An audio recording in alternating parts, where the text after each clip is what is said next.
Hey, Friday on CBS, the holiday classic Rudolph the Red-Nosed Reindeer is back, followed by Robbie, the new reindeer in town, starring the voices of Ben Stiller, Britney Spears, and Dick Enberg and Dan Deerdorf. The fun is all here Friday, starting at 8/7 Central on CBS, America's most watched network. Did you say that right? I did say it right.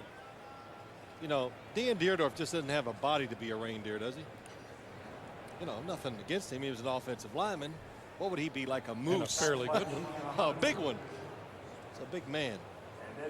Pickup of 2 on the play, 2nd and 8, and I'm sure back in Buffalo there's still some discussion going on about Greg Williams' call for a field goal on 4th and 1. Hey, when you get in situations like he was in, it was predetermined. He wasn't even going to look at it, didn't want to hear about it.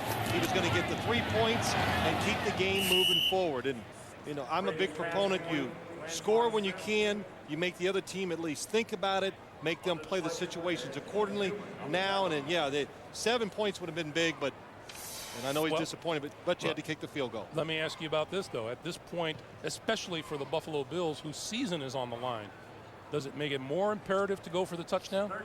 No, I think it's even. Greg, I don't think there was a choice there. If I would have went for it, it would have been a gimmick play to pick up the first down. Not, you know, draw them off sides, do something like that. It wouldn't be line up and maybe lose the game in one play. Now the extend defense, play. I'm sorry, Phil. The defense looking for a stop pass down the sideline, incomplete.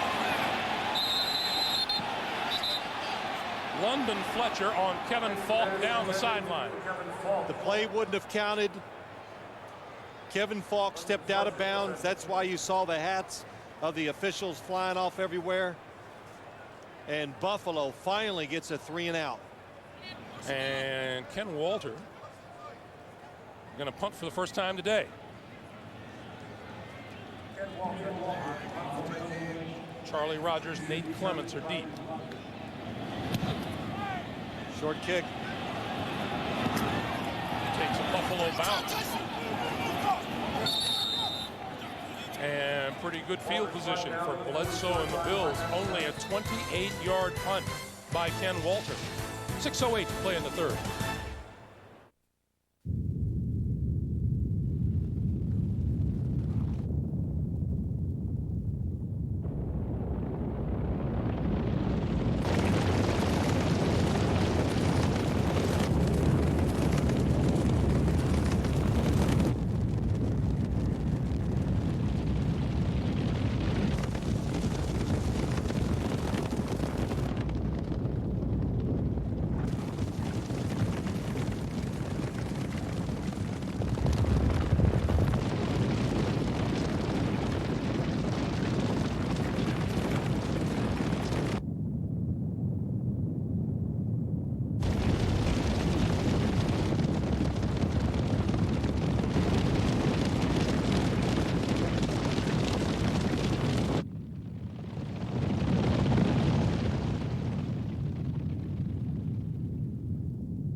My favorite Black & Decker is the Mega Mouth Sander. When you have a big family, every day is a learning process.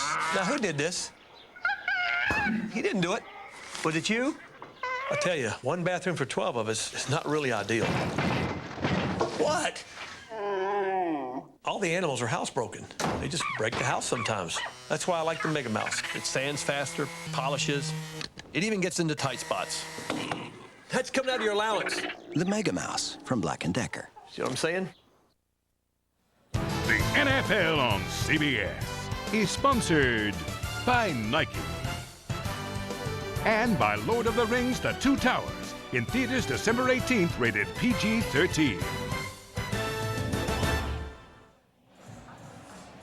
Our director, Larry Cavallino, says our game is running so long, those guys were security when the game began. Pretty good outfit, so. The Bills with pretty good field position. On their own 41, Travis Henry cuts it back to the 45, the 46.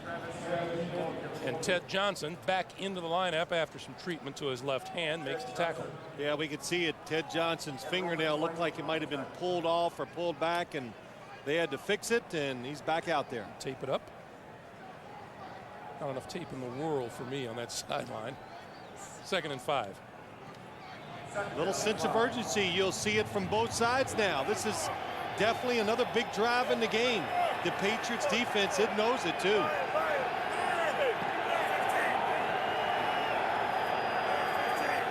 Henry goes in motion. Looks like blitz coming. Bledsoe on the move and throws it away. Incomplete. It'll be 3rd and 5. I know it's easy for me to say up here. They picked the blitz up, but Drew Bledsoe, it's only natural for a quarterback to panic a little. He moves right, and it allows him to get off the blocks. Watch if he moves left. Nothing would be there.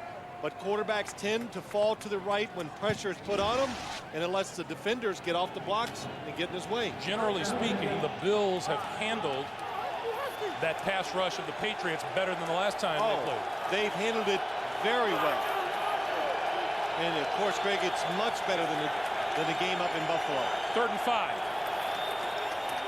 On the blitz, far side, complete to Josh Reed. Shakes a tackle to the 40, the 30, cuts back to the middle of the field, the 20, inside the 15-yard line. So Bucky Jones finally made the tackle.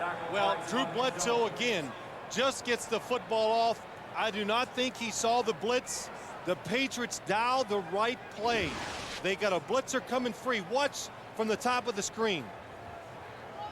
Lawyer Malloy, nobody blocked him, but really this play is all about the strength of Drew Bledsoe's arm. He just got the football out there so fast that Otis Smith can't react to it, couldn't get there quick enough, and because of that, couldn't make the tackle. 42 yards on the pickup. 1st down at the 12-yard line. Bledsoe sliding, throws it away.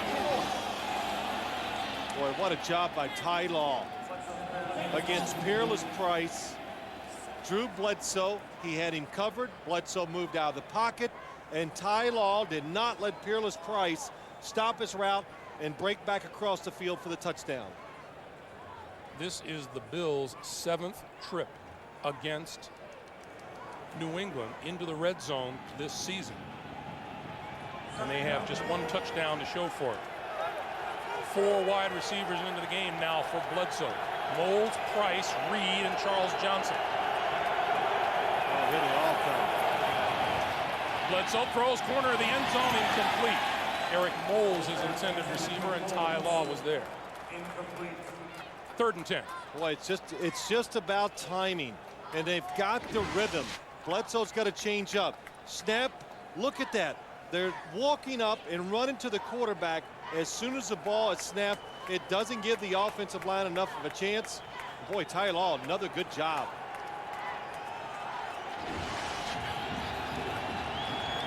You see it looks coming, you run the football. Nope, Greg, you don't run it here because it's 3rd and 10. You might be able to sneak in there and get 6 or 7, but it's hard to get 10. Lobbing for the end zone. That is caught, and a touchdown. Eric Moulds. You can hear the crowd moan because they all said that has to be a push-off, and we're a good 100 yards away, and I think they might be right. Eric Moulds is big and strong. Number 80 against Ty Law. Ty Law, good technique, sees the ball.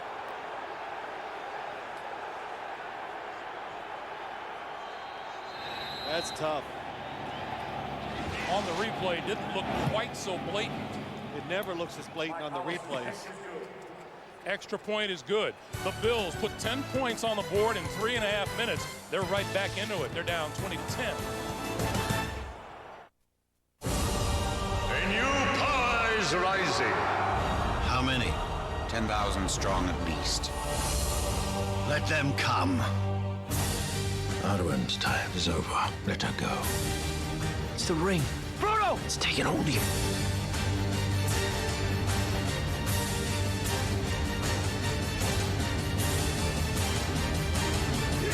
The Lord of the Rings, The Two Towers, rated PG-13, starts Wednesday, December 18th.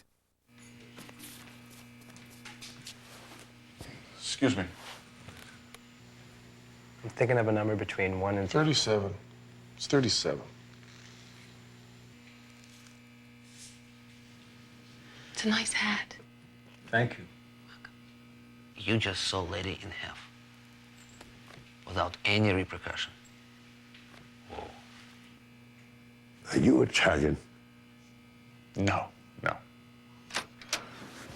Flaming lips. You're up.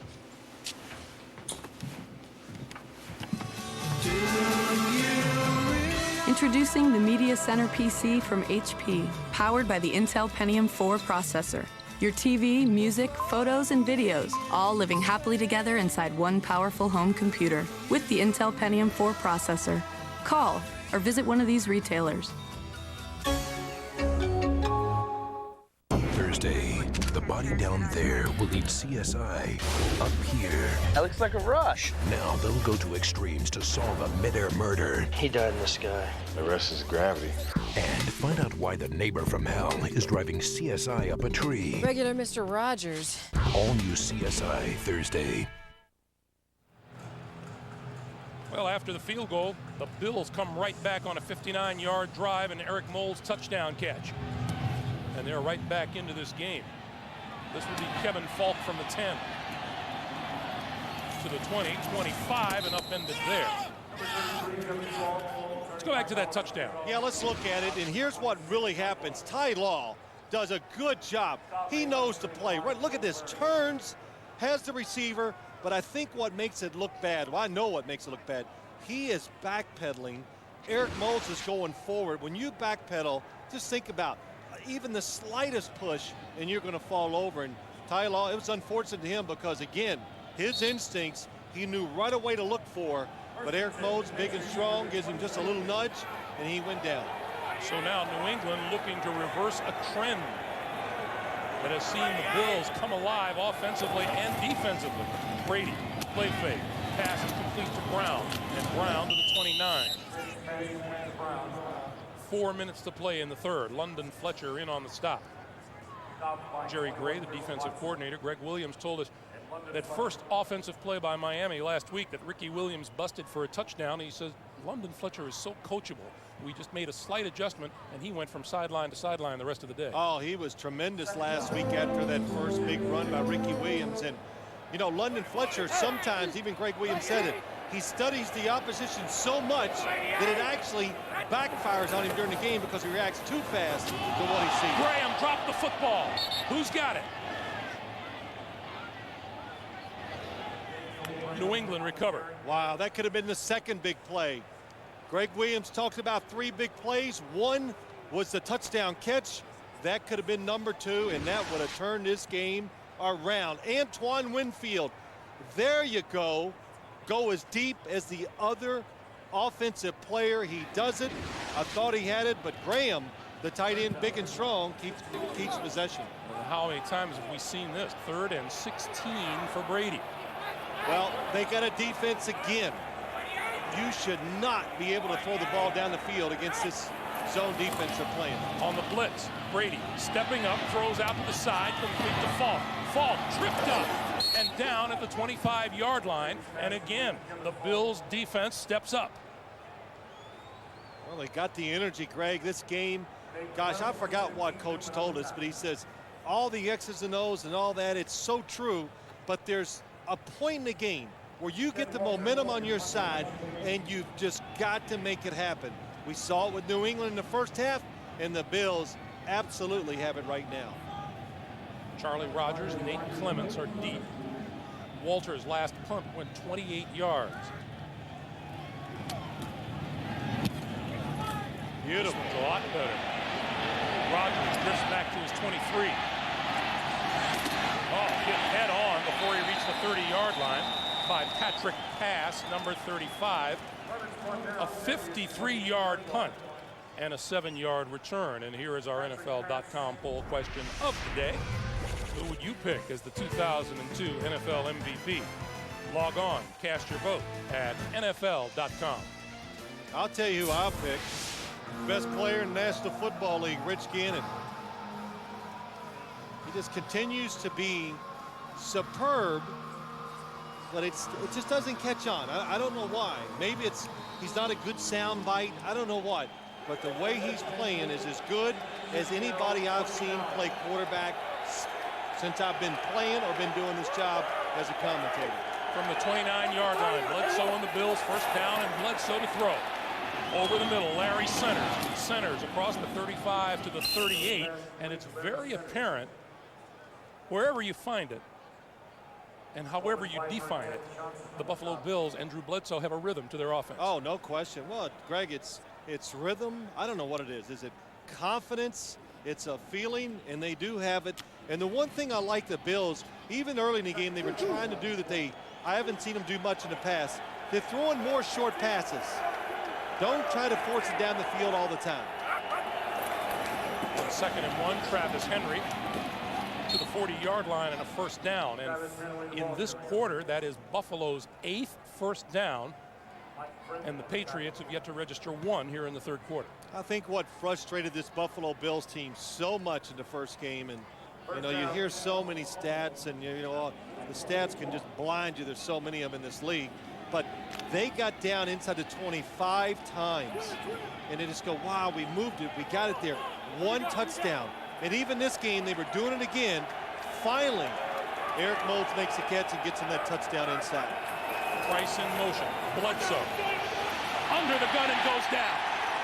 Second Patriot sack of the day. Willie McGinnis in on him this time. Yeah, Drew Bledsoe is really upset. And you know what happens? It's just they get overpowered up front. It's Seymour and Willie McGinnis. They just push the linemen back, and they just keep giving ground. And once you start giving that ground, you can't stop it. And Richard Seymour just shoved Trey Teague out of his way. He is the star of the day so far for this Patriots defense. So now it's a 2nd and 20.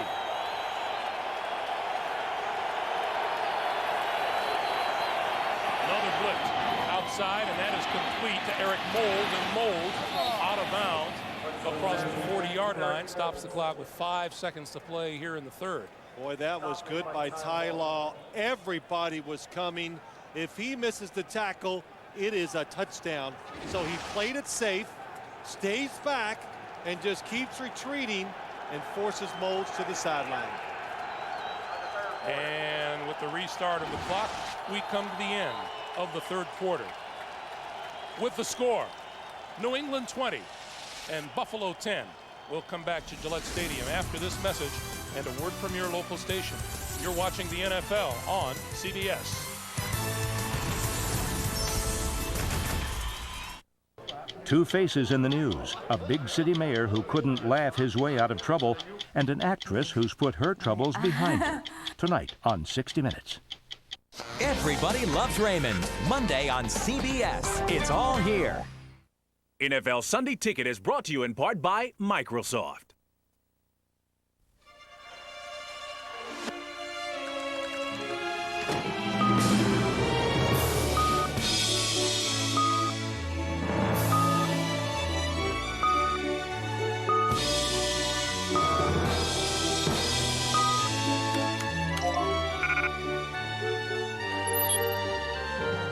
With Microsoft Server Software, you can quickly connect with partners.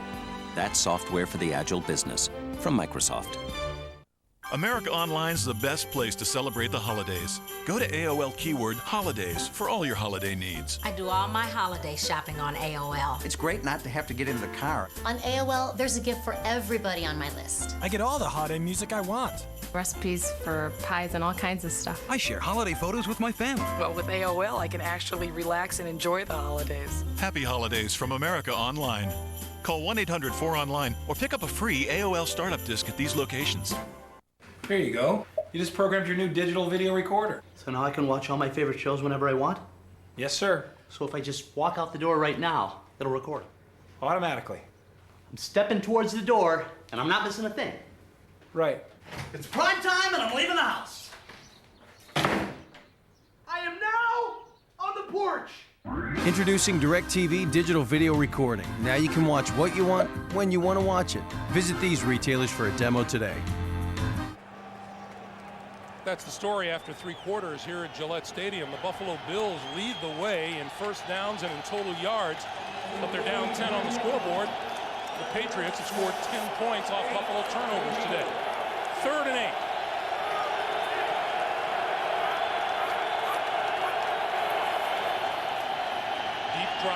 Bledsoe with time. Throws. Incomplete and almost intercepted by Tebucky Jones. Drew Bledsoe got what he wanted. Look, he's upset. He got protected. Peerless Price went down the field, stopped, changes his route. Oh boy, one of the reasons why the ball went a little high. He overthrows Peerless Price. It's just the defenders jumping up as he lets it go. Tebucky Jones couldn't hold on, so Brian Moorman is on the punt, and Troy Brown is deep.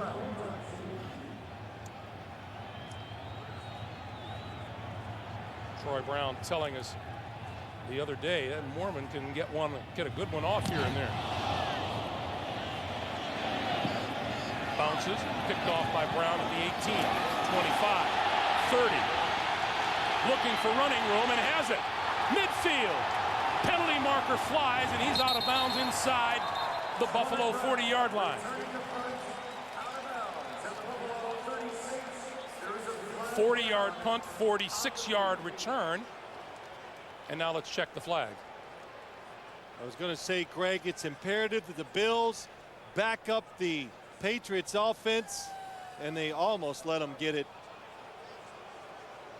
in scoring position on the return. They're in return, holding 87 offense. The return team, 10-yard penalty, first down. That penalty is on New England rookie David Givens, and Bill Belichick isn't real pleased. You know what? Even in replay, he isn't real pleased. 14:39 to play.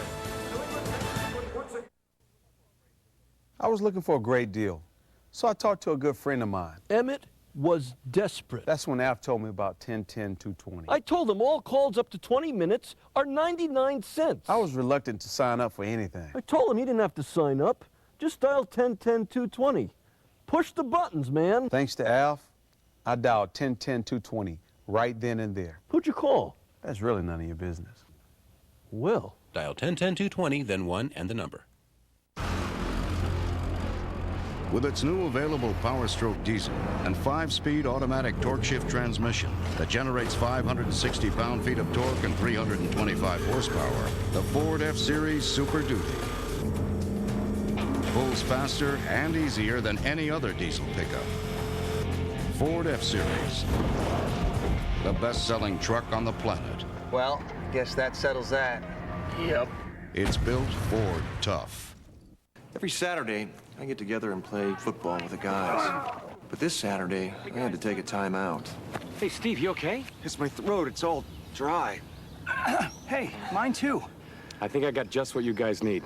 Come on. It was a good thing Brad was there. He explained that we were thirsty, and he gave us ice-cold Bud Lights. He told us that by drinking the Bud Light, parched feeling would go away. You know what? He was right. For the great taste that won't fill you up and never lets you down, make it a Bud Light. Monday, Ray's found the perfect present for his mom. I can't look at them. It's the gift that keeps on giving, grief. Well, you ruined that old crow's birthday. Then, when these sports fans hit their first opera, it's a night they'll never forget. Give me that. And all new Still Standing right after an all-new Raymond, CBS Monday.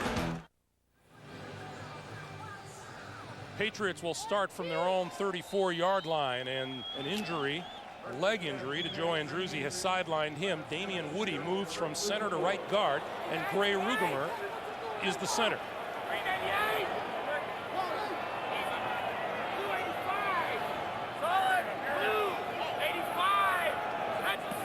Blitz. Brady steps out of the way, over the middle, incomplete. Fine defensive play over the middle by Antowain Winfield as Troy Brown came over the middle. Yeah, that really was. Good job of picking up the blitz up front. Watch Troy Brown going to come across the middle. Good technique. Winfield stays in good position and knocks it down. Antowain Winfield, the first-round draft choice of the Bills back in '99, 23rd player selected overall. Antowain Winfield, when he's on his right, Patriot receivers on his left, he is playing them for him to come across the field inside. Quick pass out to the far side intended for Donald Hayes, and that one was overthrown. Let's check in with Jim Nance in New York. Jim. All right, Greg and Phil, update on Cleveland-Jacksonville. The Browns got on the board twice in the third quarter, including couch to Quincy Morgan, as Cleveland at last uncorked that offense. They were blanked in the first half. They're 14-all now with 10.5 left in the game. Let's go back to Greg and Phil. All right, Jim, thank you. Here's Jeff Triplett. Offense, 5-yard penalty. Still third down. 12 men in the huddle, which is illegal.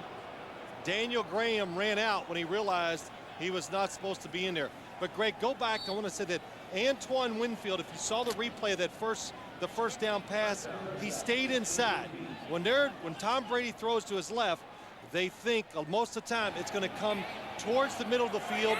They're playing it, and it worked that time. 3rd and 15. Here comes the blitz. Brady dancing, throws, Edwards.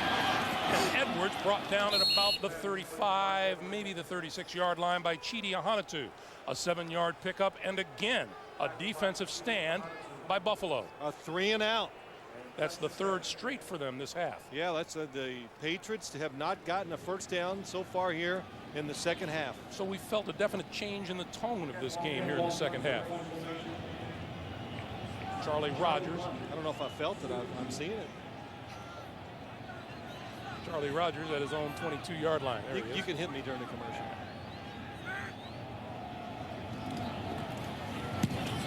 Short again. Walter lets this one bounce. Picks it up at the 20. Gives ground. Back across the 20 to about the 22-yard line. Charlie Rogers may regret not taking that one on the fly. 13:35 to play.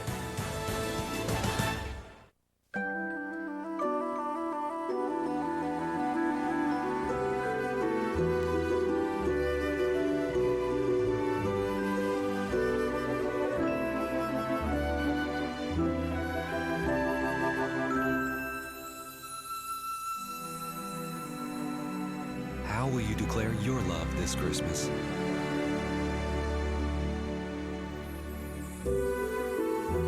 A diamond is forever. I want a pony, a dollhouse, a 7/4-inch, 13-inch circular Star Wars case. The Home Depot has the gifts people really want, like this Ryobi 12-volt cordless drill with hand vac, or this Dremel Multi-Pro kit, your choice, just $59.97. Or give them a Home Depot or Expo gift card. They're convenient, guaranteed to fit, and available in any amount. Home Depot, your holiday workshop. Now, from the NFL Shop, you can customize your very own official NFL replica jersey. Pick a team, choose a number, use your name or your favorite player. NFL Shop can make one in any style you want. Just $79.99. So call now and order for yourself or a friend. 1-877-NFL-SHOP or go to NFL Shop on NFL.com. The NFL on CBS is sponsored by A Diamond is Forever. How will you declare your love this Christmas? The Home Depot, driving down the cost of home improvement. And by Nextel. Nextel, how business gets done. Remind you, Monday on an all-new Late Show with David Letterman, don't miss superstar Jennifer Lopez and a brand new Top 10 and more. It's the Late Show with David Letterman on CBS, America's most watched network.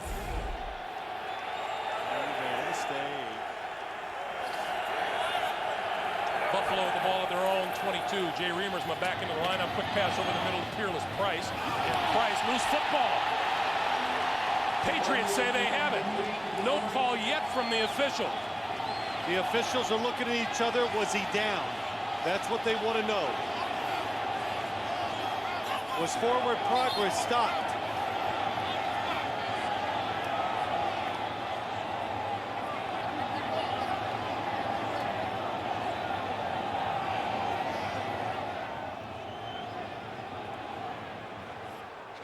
As a TV show once said, conference, Andy.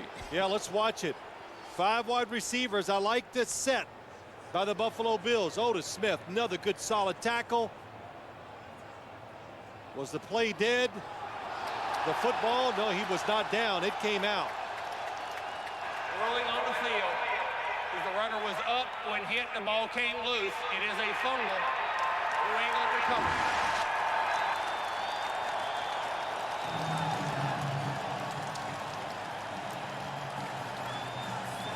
And what we saw in that replay, Greg, that there's nothing to challenge either.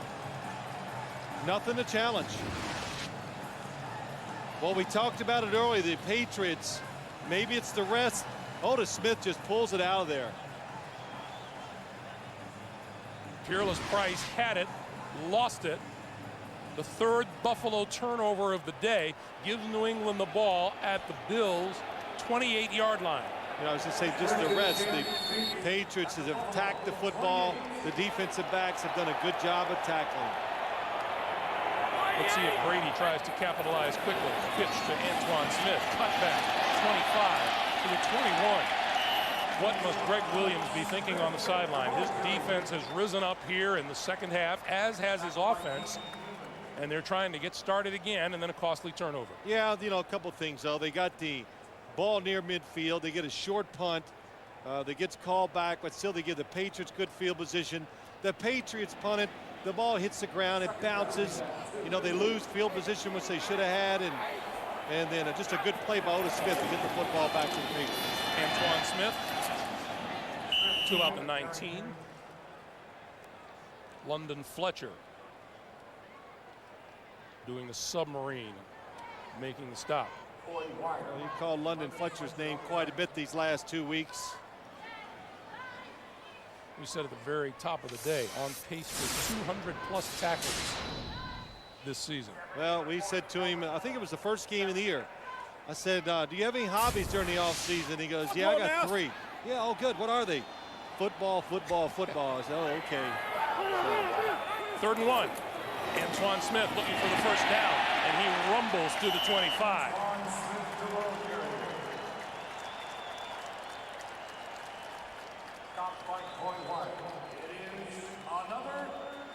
That is the first down of this second half for New England. And a big one. Now you're talking about time becomes an issue. The Patriots, they score a touchdown. Of course, that would be just devastating to the Bills.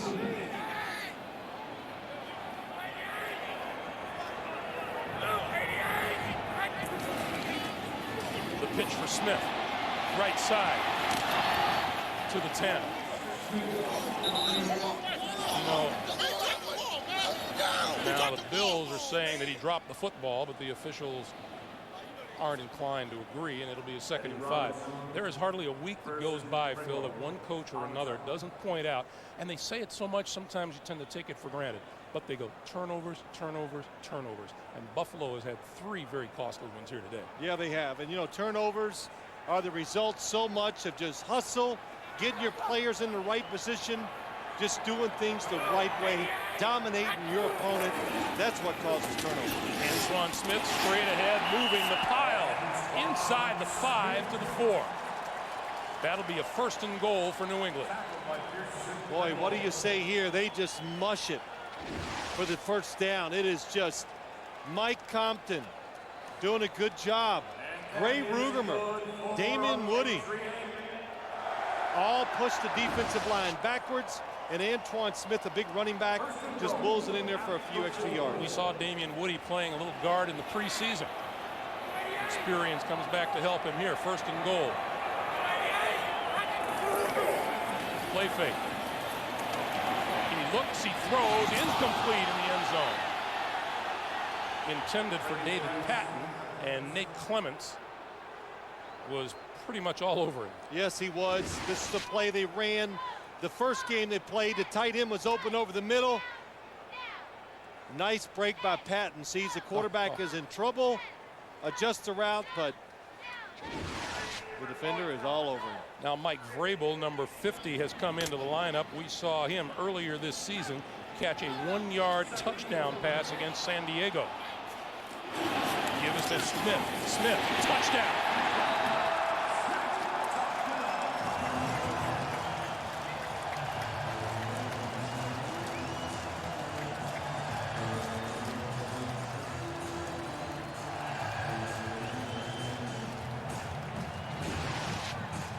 Blocking up front, it's the offensive line. Another good job by Damian Woody. Mike Compton gets down. Matt Light gets a good block. It's the first time all day we've seen the Patriots just determined to just run the football right at the defense. They did it very well. 5 Antowain Smith runs on 7 offensive plays, including the touchdown, and the extra point is good. 10:06 to play in the fourth. The Patriots with 17 points off Buffalo turnovers today. Honey, they got any kumquats? I love kumquats. I don't know what kumquats look like. They got some great looking tomatoes. Do we need tomatoes? No, I just got tomatoes. They got kiwis. They got some red things here. Hey, aren't you that guy? No, sorry, I'm not him. What about bananas? Come on, I know you. I get that all the time. I'm sorry. You're on television. Well, in commercials. Hey, pal, I don't do commercials. I'm sorry. That's what you say, hon. There's 5 bananas too many to get brown, you know.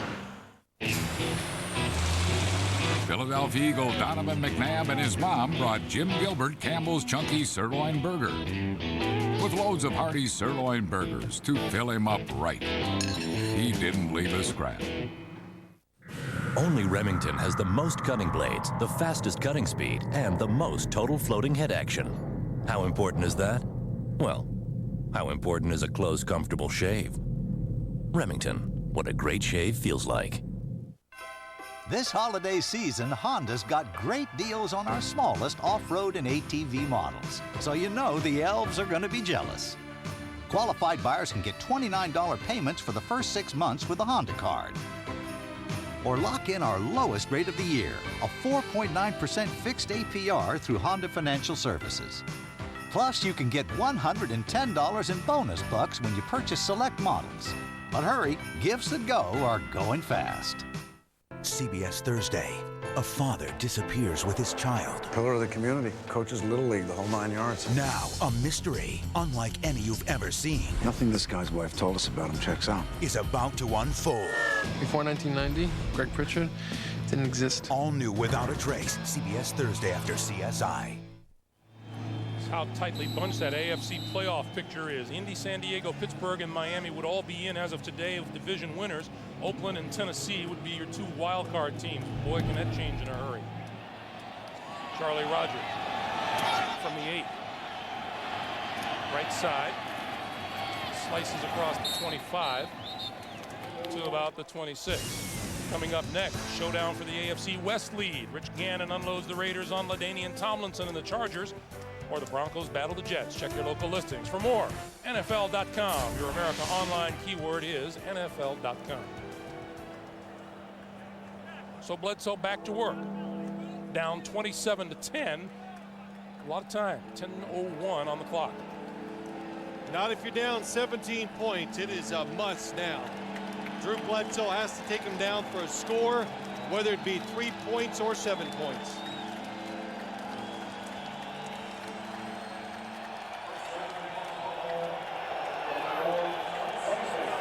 They come out with 3 wide receivers right off the bat. Bledsoe has thrown for 235 yards and a touchdown today. Plenty of time. Running out of time now, and he throws and he's intercepted. Intercepted at the 30-yard line by Ty Law.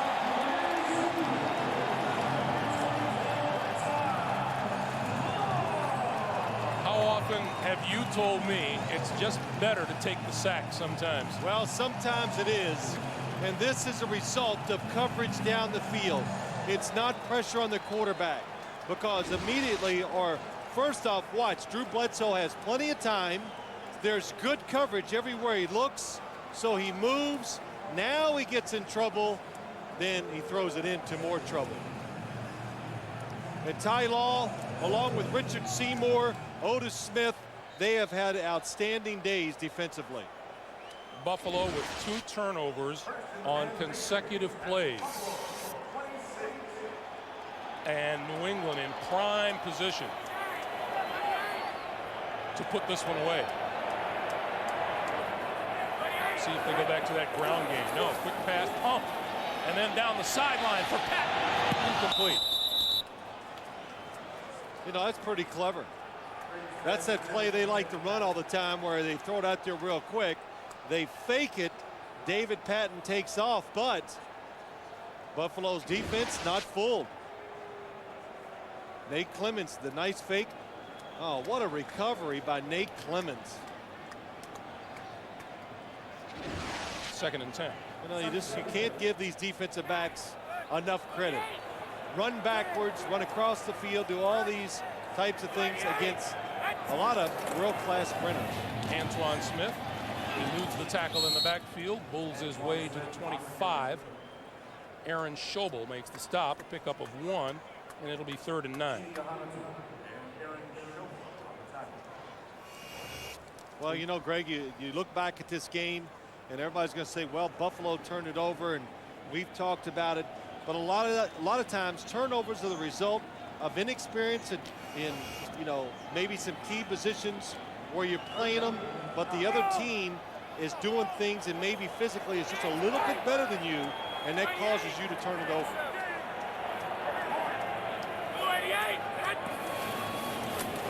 Brady to throw. Far side. Overthrows his intended receiver, Donald Hayes.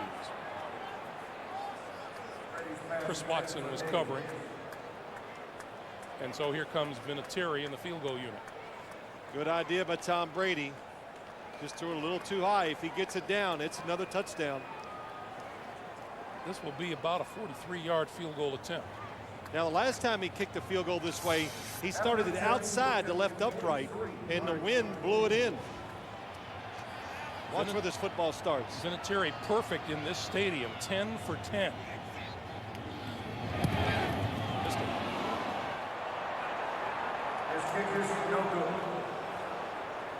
8:54 to play in the 4th quarter. Score remains 27-10, Patriots.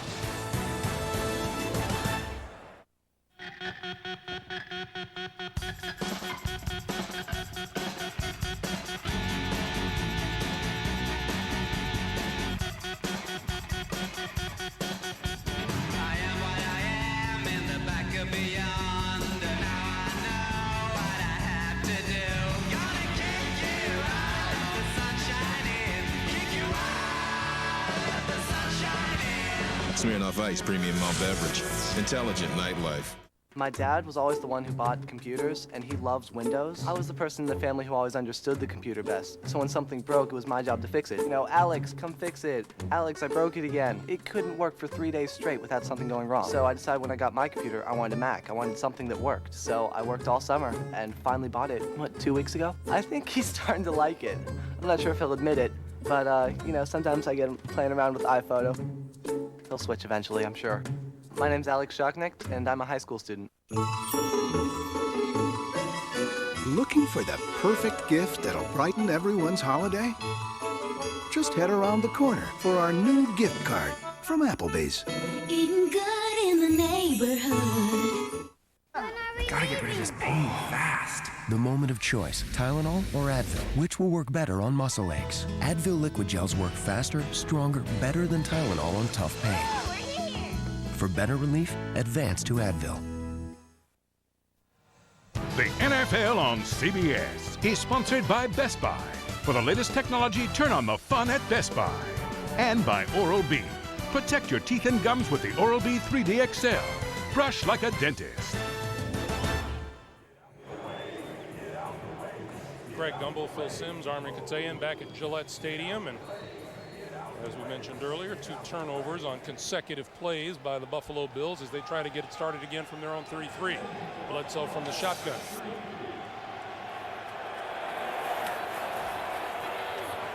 With time. Now on the move and throws and hits his man at the 45-yard line, and that's Reamersma, who feels to be more involved in the offense today than he has for much of this season. Well, a couple reasons why, Greg. The style of defense, but when you do play actions, which Buffalo did a few times, a lot of times that will open up the tight end in the short zones on a defense. When they did those play actions, he was open, and Drew Bledsoe threw it to him. Bledsoe lobs it out here to Larry Centers, and Centers across midfield looking for a first down and got it. 11-yard pickup makes it 1st and 10. You know, I'm just watching protection that Drew Bledsoe gets. You know, one thing that Greg Williams was hoping his team could stay out of was just absolute passing situations. When you, especially when you have a young offensive line, you have a rookie right tackle in Mike Williams, a second-year right guard. Together, they've done a pretty good job today. And the New England Patriots, you better get them while they're young, because these guys got some talent. Bledsoe over the middle, intercepted again. This is Terrell Buckley. Buckley, 45, midfield, 40, down at the 35.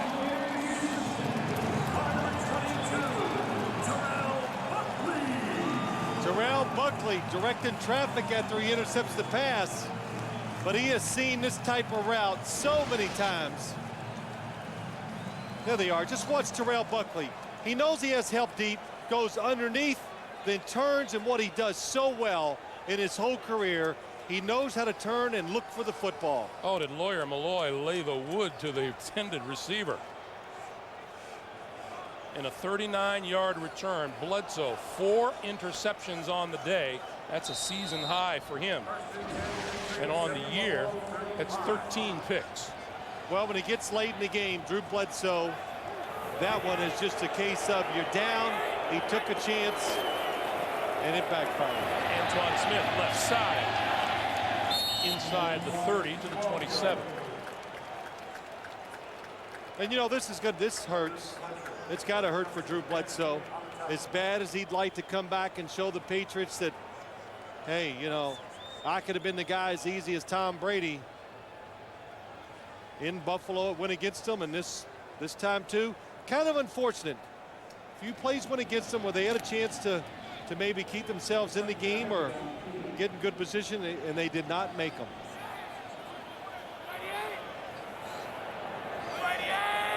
On a 2nd and 2. Number 33, Kevin Falk. Clear path to the end zone. Penalty markers down. 2 markers are down. And Tom Brady looks upset already.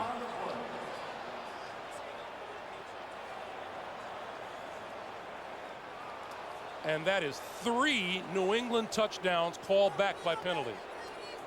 And Bill Belichick, you know he's thinking exactly the same thing. 88 offense, 10-yard penalty, still 2nd down. Christian Fourier guilty of the hold. Well, you know, to hold on the outside, let's watch Christian Fourier gets that left hand outside of Coy Wire and then pulls him down. Nice takedown, though. Yeah, it was pretty good. You know, it must be so instinctive because Christian Fourier has Coy Wire just, he engulfs him size-wise. So Coy Wire would have never been able to get off the block and make the tackle anyway, but I don't know. Just that hand's got to go out there and grab something. So now it's a 2nd and 12 from the 38. Falk, left side to the 33. But you know, the score is 27-10, Greg. Bill Belichick, he has this one message on his side. You know, okay, I'm glad we won and that's good, but tomorrow I'll be, hey guys, 3 touchdowns were called back. So, you know, coaches, no matter how things or how well it goes, you got to have something to keep your team's attention, so you bring up some of the bad. You'll like that number. 11 takeaways by the Patriots in the last 3 games. Well, it's again, this is kind of resembling what they did last year.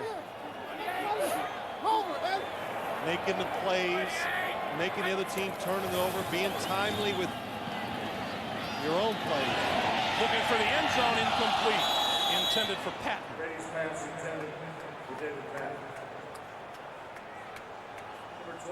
You know, nice throw by Tom Brady.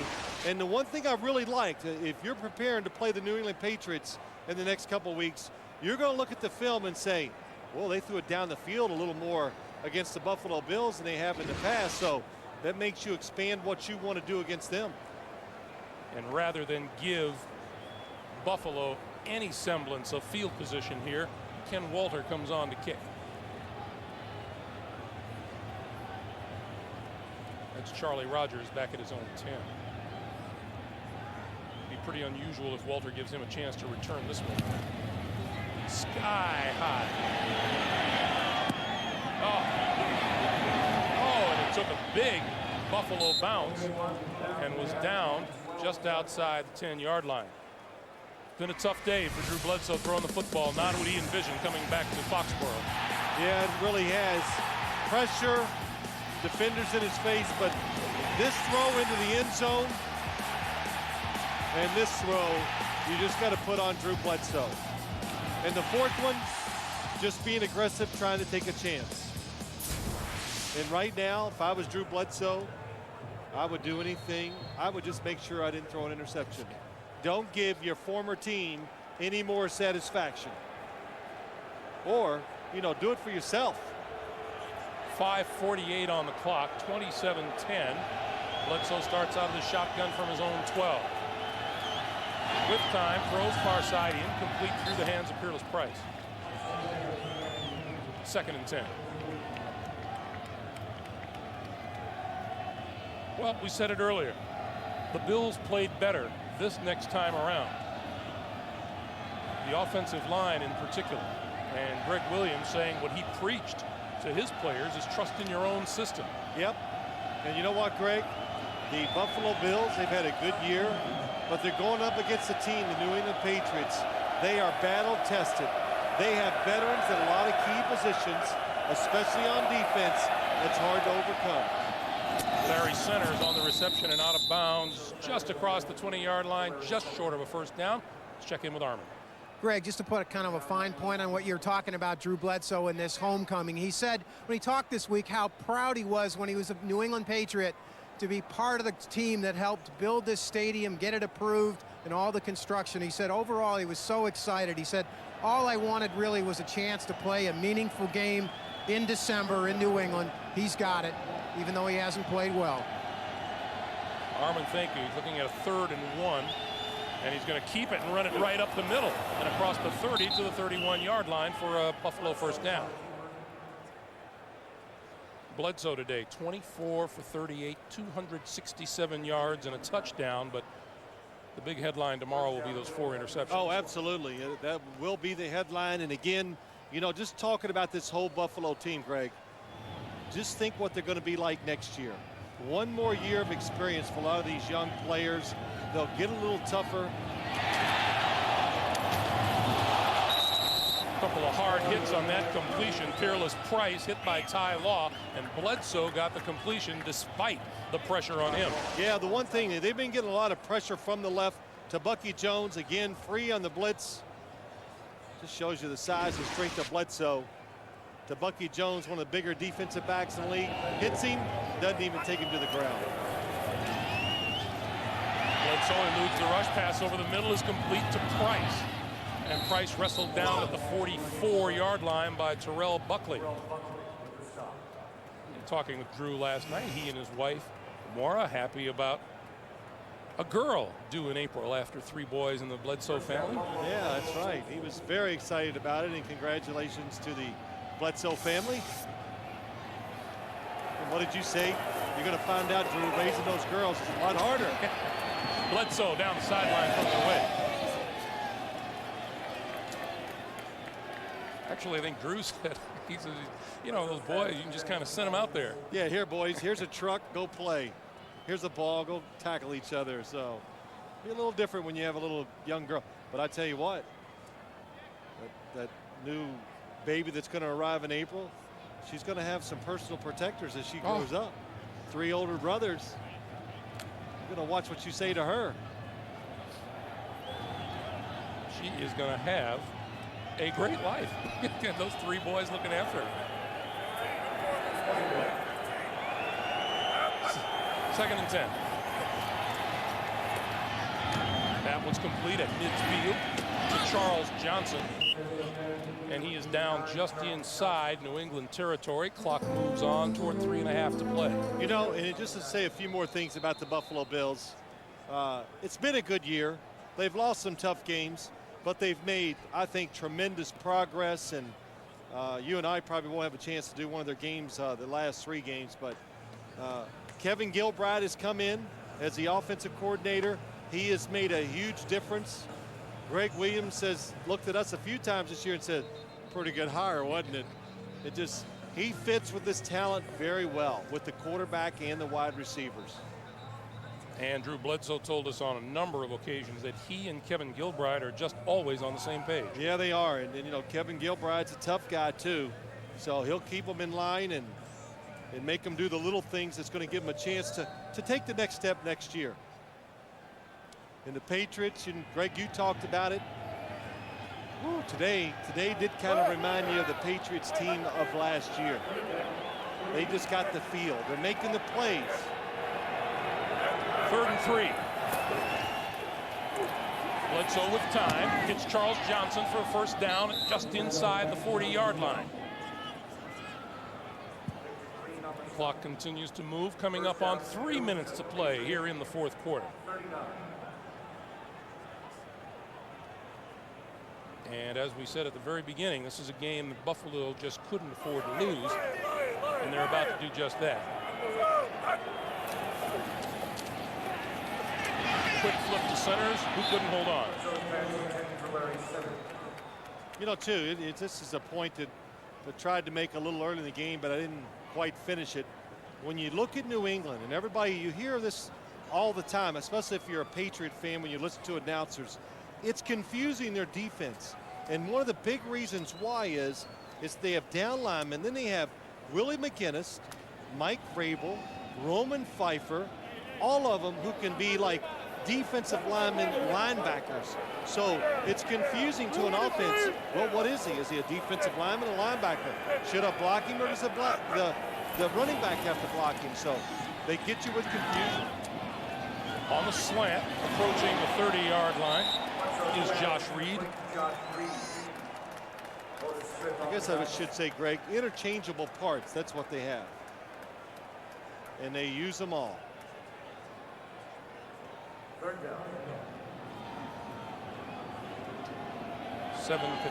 7 games, 300 or more yards, a new Buffalo team record. Larry centers with the carry, and the clock stops with 2:12 to play with a timeout on the field. 2:12 to play here in the 4th quarter. We remind you, you can log on to NFL.com as Texas Tech head basketball coach Bob Knight talks about growing up a Browns fan, having John Gruden as a ball boy at Indiana, and his relationship with Bill Belichick. It's only at NFL.com or on America Online. Enter keyword NFL.com. John Gruden as a ball boy. That would have been interesting. How interesting would it be if John Gruden down in Tampa runs into his former team, the Oakland Raiders, at the very end of the season in the Super Bowl? I think he'd like to get that opportunity. That would be a really interesting matchup. Tampa Bay's defense against Rich Gannon and those receivers and what they do offensively. Bill Belichick, Romeo Crennel shouting instructions. Oh, Bill Belichick is 5 yards out on the field. Would he be considered a 12th Patriot on the field? First down from the 25. Center. He moves the tackler at the 20. And down close to the 15-yard line. And a timeout called on the field will give the Bills, a penalty marker, excuse me. An offside call against New England. Decline it.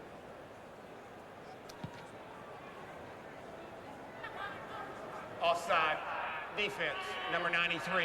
That penalty is declined. 2nd down. So now it'll be 2nd and 1. There's Teddy Bruschi, who was sidelined for today's game with a shot in the leg that he took back on Thanksgiving Day. And fans see him on the scoreboard. 2nd and 1.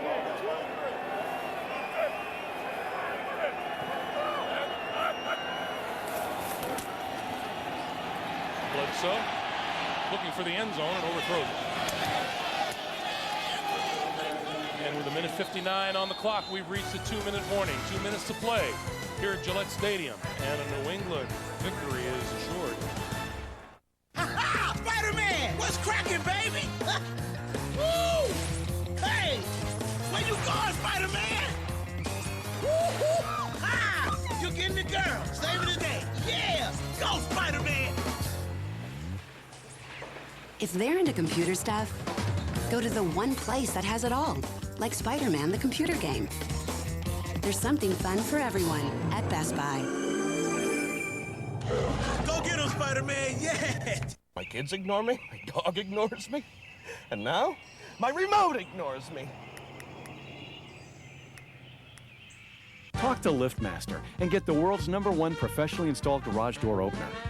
Ever wonder if you closed your garage door? With our convenient LiftMaster garage door monitor, you'll never have to get up to check again. It tells you at a glance if your garage door is closed. Buy a LiftMaster and get a free garage door monitor, a $34.95 value. Hurry, offer ends December 16th. The dental experts at Oral-B are on a mission to protect your teeth and gums. Their ultimate weapon? The Oral-B 3D XL. The only toothbrush to combine a high-tech head like professionals use with a pulsating 3D motion. It cleans below the gum line, preventing and even reversing gum disease. Mission accomplished.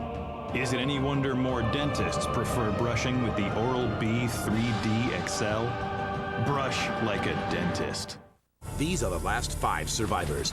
Loyalty kept them together, but things are about to change. They'll compete against each other. Ready, go! For the ultimate survivor prize. Only 2 episodes left. I'm definitely playing both sides of the fence. She owes me, and she knows it. So don't miss a minute. Here we go again. The circus has come to town. All new Survivor, CBS Thursday.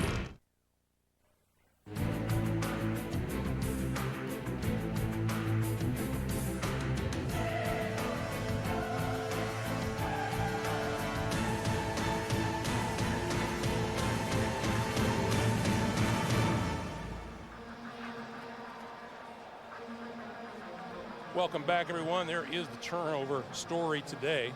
New England has grabbed 17 points off of Buffalo's turnovers here this afternoon. The Bills looking at a 3rd and 1 at the New England 16-yard line. You and I were talking during the timeout, Phil, about the offensive line of Greg Williams, and he's going to be pretty happy with the right side. All the youth on that right side with Mike Williams and Marcus Sullivan. Mike Williams, a rookie, Sullivan in his 2nd year. They played pretty well today. Yeah, I thought they did a good job. I thought those two struggled the last time these two teams played. Today, they really have toughened up and been more aggressive, and it's afforded Drew Bledsoe some extra time.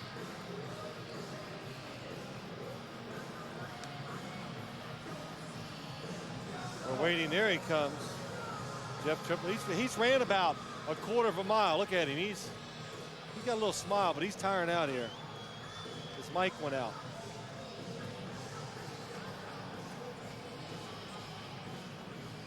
You know what's bad? You see, you got to watch Jeff Triplett run, and you know he's running pretty good for an official, for a guy his age. But it just looks bad on the field because he's out there with world-class athletes, and they're sprinting around. 3rd and 1. Bledsoe on the keeper, diving for the 1st down, and appears to, well, he's close. And he looks like he has enough. It is a 1st down. Clock continues to move. Bledsoe has 506 passes attempted this season.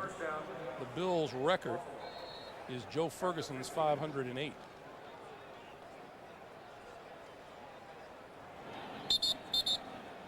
And Triplett going to stop the clock. We have an injured player down. And that's Jonas Jennings, the left tackle.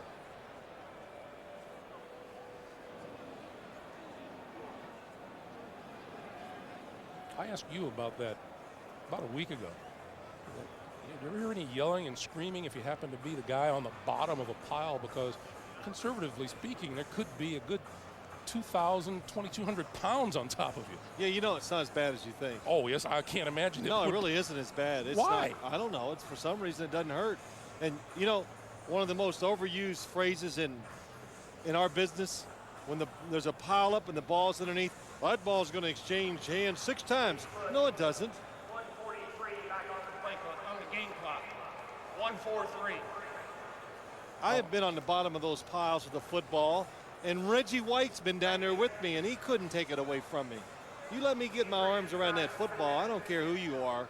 You're not going to pull it away from me at the bottom of that pile. See, I get the feeling that if you have your arms around that football, you look at the comparison of Bledsoe and Brady today, and you've got about 2,000 pounds on top of you, there's no way that football can come out. That's right. I didn't think of it that way. Maybe that's what helped me. But it's hard, Greg, to rip the football out of the hands of another football player. It's just, I don't care how long they stay at the bottom of that pile. Well, as they continue to look at Jonas Jennings out there on the field, we'll remind you tonight on 60 Minutes, two faces in the news, a big city mayor who couldn't laugh his way out of trouble, and an actress who's put her troubles behind her tonight on 60 Minutes. Then at 60 Minutes of Comedy with Becker and the King of Queens, followed by Hallmark Hall of Fame's The Locket, starring Oscar winner Vanessa Redgrave. That's all here tonight on CBS. The King of Queens tonight, huh? Kevin James. Big Kev. A maniac with a football in his hand. Yeah, I've thrown some passes to Kevin James before. Very good athlete. Minute 43 to play here in the fourth quarter as they continue to tend to Jennings on the sideline. Giving New England a victory here today. The Patriots improve to 8-5. Buffalo falls to 6-7. And what's really going for the Patriots too is, of course, head-to-head is always one tiebreaker. What do you do in the division? They are 3-1. The New York Jets are going to play later. And New England finishing out this season at Tennessee, home to the Jets, and home to Miami. While Miami, after the Monday night date against Chicago, has Oakland, Minnesota, and the New England Patriots on their schedule. Well, a lot of good games. You know, as we do this job, we look ahead and you start looking at all the teams and you just go, my gosh, which game would you want to do? Each week there's so many encounters where two playoff contenders are going to play each other. Well, the former Georgia Bulldog Jonas Jennings being helped onto a cart, favoring that right foot or right leg. Only in his second season out of the University of Georgia. Second year. Marcus Sullivan, second year. Mike Williams, first year. Marcus Price, number 73, is going to come onto the field to replace Jennings. Let's go down to Army Katayan. Army. Greg, you never believed who stopped by. Bill Belichick. I said, you got to be proud of this. He said, absolutely. 4 turnovers. As far as the interception, the fumble, he said, this is exactly what I wanted to see to kind of push us off into December, Phil. As you talked about, this team is so tough this time of year. He said, this is exactly the kind of game I wanted to see out of our football team. Back to you. Do you know, as focused a coach as Bill Belichick is, do you know how secure he has to feel about victory when he'll stop and have a chat with Armin with a minute 43 to play on the clock? Oh, that's great. Hey, Armin, how you doing? Well, you know, it brings up a good point, and after this play, I'll talk about it. Blitz, safety's up the middle. Quick pass, and that's complete. Moulds spins inside the 5 and is down.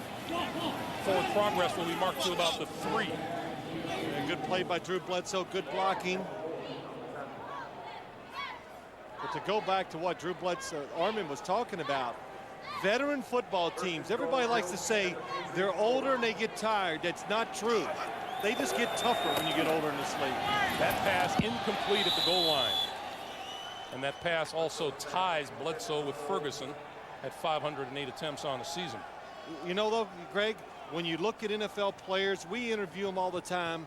And once you've been in this league about 5 years, you know, now you've gotten your money, you've got a lot of notoriety. It's all about winning, and you just don't tolerate losing easily. So you just become tougher about the game. And the New England Patriots, it's a veteran football team, and that's why they're competitive late in the year. These veterans just will not put up with anything but a victory. Bledsoe to throw his 50th pass of the day. Incomplete. Into and out of the end zone. Go back to early in the fourth quarter. It was a 20-10 New England lead. The Bills had the football and momentum on their side. And Peerless Price lost a fumble, and things went downhill for Buffalo from there. Number 63, Bill Conati, comes onto the field, replacing Marcus Sullivan, who comes to the line. or to the sideline on 3rd and goal. Let's see if a quarterback sneak would score here.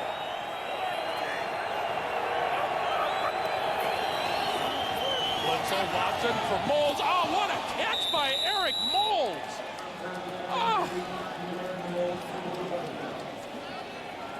Well, that's a good description, Greg. It's just what a catch. That was clear and clean with the right hand of Eric Moulds.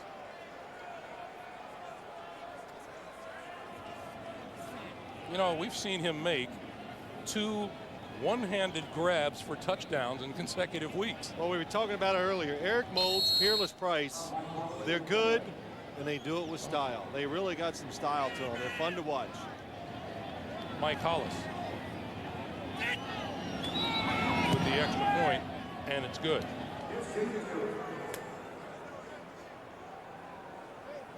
(27-17). Let's go back to that catch by Moulds. Well, it's Bledsoe trying to throw the line drive. Ty Law's looking, but you can't stop that type of play. He still hasn't put a second hand on the football. Oh, boy. Yeah, I know these gloves help. Not that much. That's right, not that much. I couldn't make that catch if I had a baseball mitt.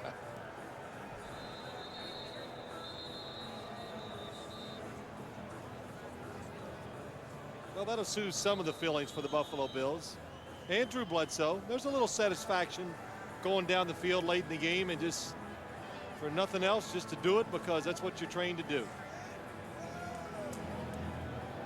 Well, let's see. Buffalo goes for an onside kick here with 65 seconds to play. And it would appear they're going to line up that way.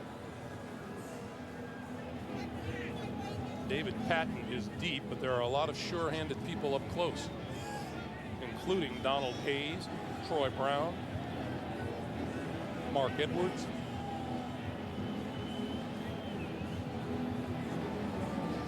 So Hollis will attempt the onside kick here. It has to go at least 10 yards. And New England calls timeout.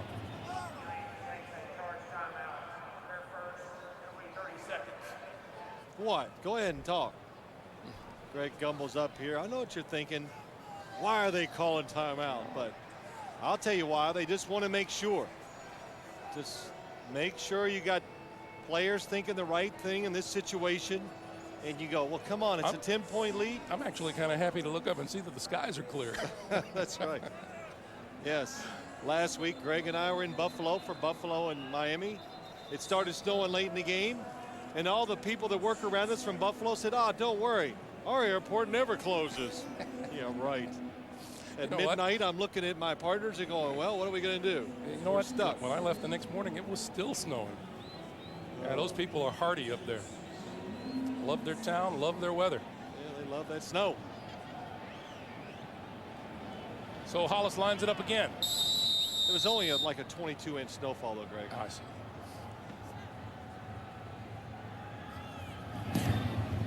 Gets the kick away, tipped backward, diving for the ball, and the Bills have it, it appears.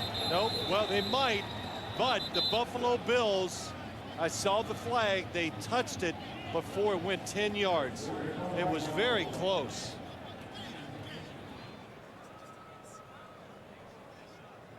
We have another huddle. I couldn't tell who jumped up in the air. Watch the kick. Excellent, excellent onside kick. Straight up in the air. What number? Charles Johnson, 89. Did he touch it before it went 10 yards? Batting. Kicking team. 10-yard penalty. Free kick. Oh, wow, what a play. Troy Brown goes up to block him. Charles Johnson jumps up, tries to protect himself. Never quite seen that version of the onside kick before. Go up and bat it a little bit beyond that line of contact. Well, because Charles Johnson had no choice. That wasn't planned? Well, no, because when they kick it like this, Greg, you don't really know where the football is going to go. You just want it to go high in the air, and you hope you can cover the 10 yards and get down there and just have a jump ball situation with the New England Patriots. Phil, they practice these things. This is special teams practice. Yes, like you watch a lot of it. Yeah, we came out to watch practice here the other day in New England on a Friday. It was snowing, it was cold, and Greg had his little Gucci loafers on, and it just wasn't working, was it? Bye-bye. Yeah, you gotta wear some big, heavy boots. Hollis boots it this way. Edwards looking to cover it and does at his own 46-yard line. And we have a marker on the far side of the field. Really? A marker?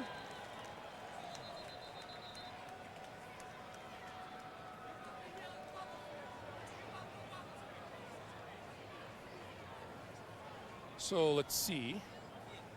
Here's Jeff Triplett. Offside. 27 kicking team. Penalties decline. 1st and 10. So a couple of kneel downs, and the Patriots will have their 8th win in the books.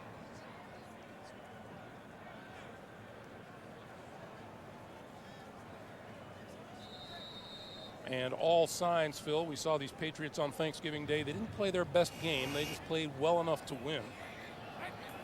But looked a little better today. Took advantage of some Buffalo mistakes. And, you're right, Greg. And what comes with these victories, just confidence. When you get confidence, you feel good about going to work. It puts you in a good frame of mind. You're a better learner. You practice better physically. And I'll tell you what, you always get those benefits when you come out here on Sunday. Or you get the benefit of it, I should say. Troy Brown. A smiling Troy Brown, and that is the final snap of the day. Handshakes all around. A well-earned victory by the New England Patriots, and a disappointing trip into Foxborough for Drew Bledsoe. 27-17, and Phil, it bears repeating, these New England Patriots look pretty well primed for the stretch run. Yeah, they do, Greg, and we're going to see them again. Miami Dolphins last game of the year, and who knows, that could be for everything. So temporarily, the Patriots grab the lead in the NFC East. For Phil Simms and Armin Katayan, I'm Greg Gumbel. We hope you've enjoyed it. It's been fun here in Foxborough. The New England Patriots ringing up the victory by a score of 27-17. They improve to 8-5, and Buffalo falls to 6-7. 27-17 our final. So long from Gillette Stadium in Foxborough. We'll be sending you out to the Raiders and the Chargers, or the Denver Broncos and the New York Jets right after this. Thanks for joining us, everyone. You've been watching the NFL on CBS. Welcome back. I'm Spencer Tillman here with you on NFL Sunday Ticket. Well, the Patriots and Tom Brady stick it to the tone, even from the very first play from scrimmage. The first play from scrimmage set the tone in this game. All the talk about Tom Brady and screen passes and short passing game, and you got to watch. They're going to dink the dunk and throw it underneath, blah, blah, blah. They threw a deep ball on the very first play, a 41-yard pass to Deion Branch, and it kind of set things going for the New England Patriots.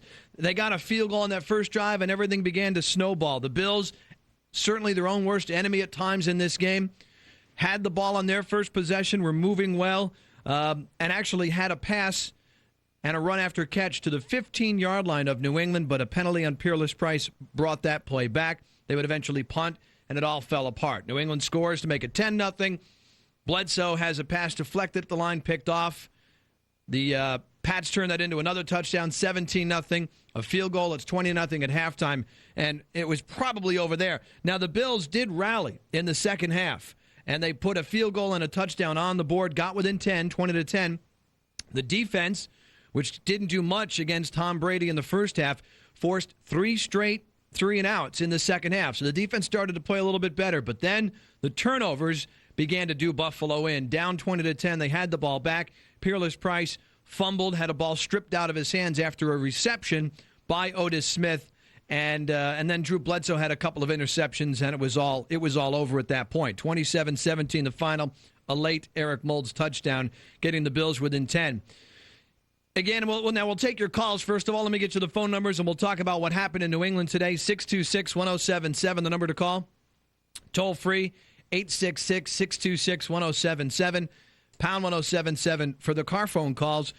A game that like I said, reminded you of that first game in Buffalo. It just, New England came out and were clearly the better team in the first half. The Bills falling behind, could not really get a running game going. We talked a lot during the week about Travis Henry being a big weapon in this game.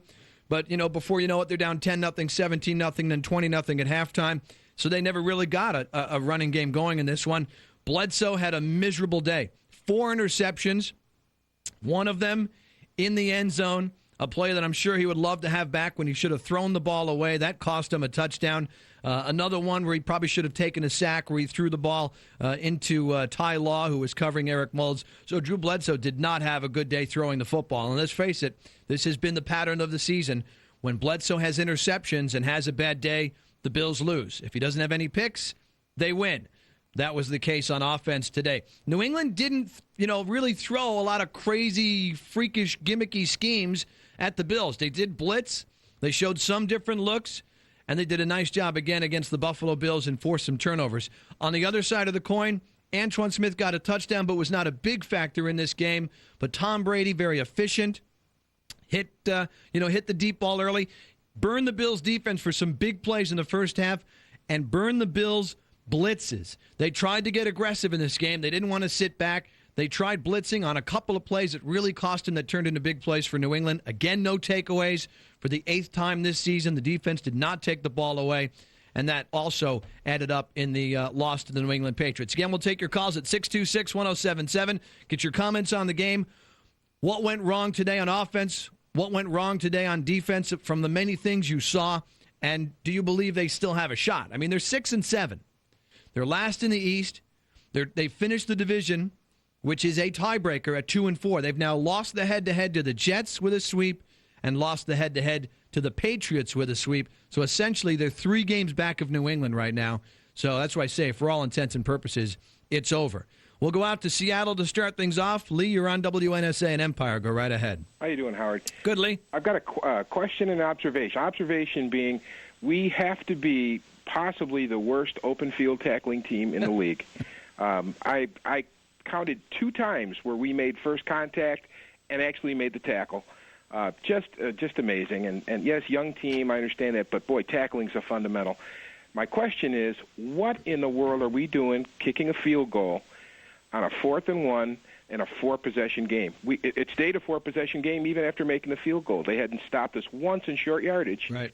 And we turn around, we kick a field goal, and we still needed 4 possessions after that to think about winning. I kind of don't understand that. I don't question Williams very often. He's made some real good calls this year, but boy, that was a corker. Well, I mean, he could have made. He needed 3 possessions after that. First, it wouldn't have been 4. I mean, again, in theory, he had 4th and 1 at the New England 9 in the 3rd quarter, and I think I would have gone for it. I mean, this is your season. Your history. If you don't win this game, your defense in the first half was horrible, so you got to get not just 3, you really need 7, and it would have been good to get the momentum of a touchdown. I'm sure Greg Williams is thinking, hey, look, I got to get something. They move down the field, they're down there at the 9, to come up with nothing, maybe the game is over right there, so he says, let me get 3, so at least we feel good walking off the field that we got some points. Now, if you want to look at it this way, 3, you're down 17, so that's 2 touchdowns and a field goal to tie. If you hit a 2-point, you can go in front. But the way the Bills' offense was moving today against the Pats' defense, you kind of figured that was going to be hard to come by. Missed tackles again. You're right about that, Lee. I don't understand that one. I really don't. I mean, this is the National Football League. How do these guys not know how to tackle? And it happened again today. I mean, there was one play where it was Fletcher and Robinson, I believe. I mean, and they both missed the guy, and he ran. Even Antoine Winfield, who's the best tackler on this team, missed a play, cost him 11 more yards. There were incidences today. There was one where they blitzed Tom Brady, and London Fletcher just flat out ran by the guy. It's like he didn't even realize who the quarterback was. I mean, they were in position to make plays again and did not finish off the plays. I mean, part of it is scheme in terms of the problems of the defense. Part of it is lack of talent, but boy, when you miss interceptions, you miss tackles, you can't finish off plays. This is the National Football League. How's that happening at this level? Terry in Buffalo, you're on WNSA and Empire. Go ahead. Yeah, Howard, I'm just wondering exactly how you feel about the Jerry Gray scheme of things next year. Do you think he's going to be around? Do do you think people like Chris Watson are going to be around? And also, do you think that Drew Bledsoe is colorblind when he goes to New England? It's the old Vinny Testaverde problem. Yeah, Bledsoe threw some terrible passes today, Terry. I'm sure he was keyed up. He was probably really jacked up. He wanted to play well in New England. He got a great ovation from the fans before the game and when he first came out on the field. But boy, he made some throws. The throw in the end zone. We talked about Price's fumble in the second half, but go back to the first half. I think it was 10-0 when the Bills got to the 1-yard line, and Henry fumbled on the first run. They recovered the football, lost a half a yard or a yard. On 2nd and goal, play fake, roll to the right, and he throws for the end zone and interception. You got to throw the ball out of the end zone. We saw him do that a number of other times today. But on that one particular play, he tried to force it in, and it cost him. It could have been 10-7. Personally, even though Henry fumbled, and he had gone 5-6 games without fumbling, even though Henry fumbled on that first play, I would have run the ball again. You're still only 2 yards out of the end zone, and you got the 4th best running back in the National Football League right now. But they got fancy, they tried to pass, and they got burned. I think that is a drawback of this offense. I think they get too fancy sometimes, and it hurts them. Defensively, I get a sense that there's a Ronnie Jones, Wade Phillips thing going on here. I don't think Jerry Gray goes if Greg Williams is back. I don't think, Greg didn't have that strong tie with Mike Shepard. He's got a different relationship with Jerry Gray. And I don't know that Greg Williams would sit by if he's told, hey, you got to change defensive coordinators. So unless the head coach isn't back, I would think the defensive coordinator will be back next season. And some of it is Jerry Gray, but I've said it all season long, folks. He doesn't have the talent. I don't know that Kevin Gilbride would have been a genius with last year's offensive players. But he looked pretty good because they got a lot of better players in here this season.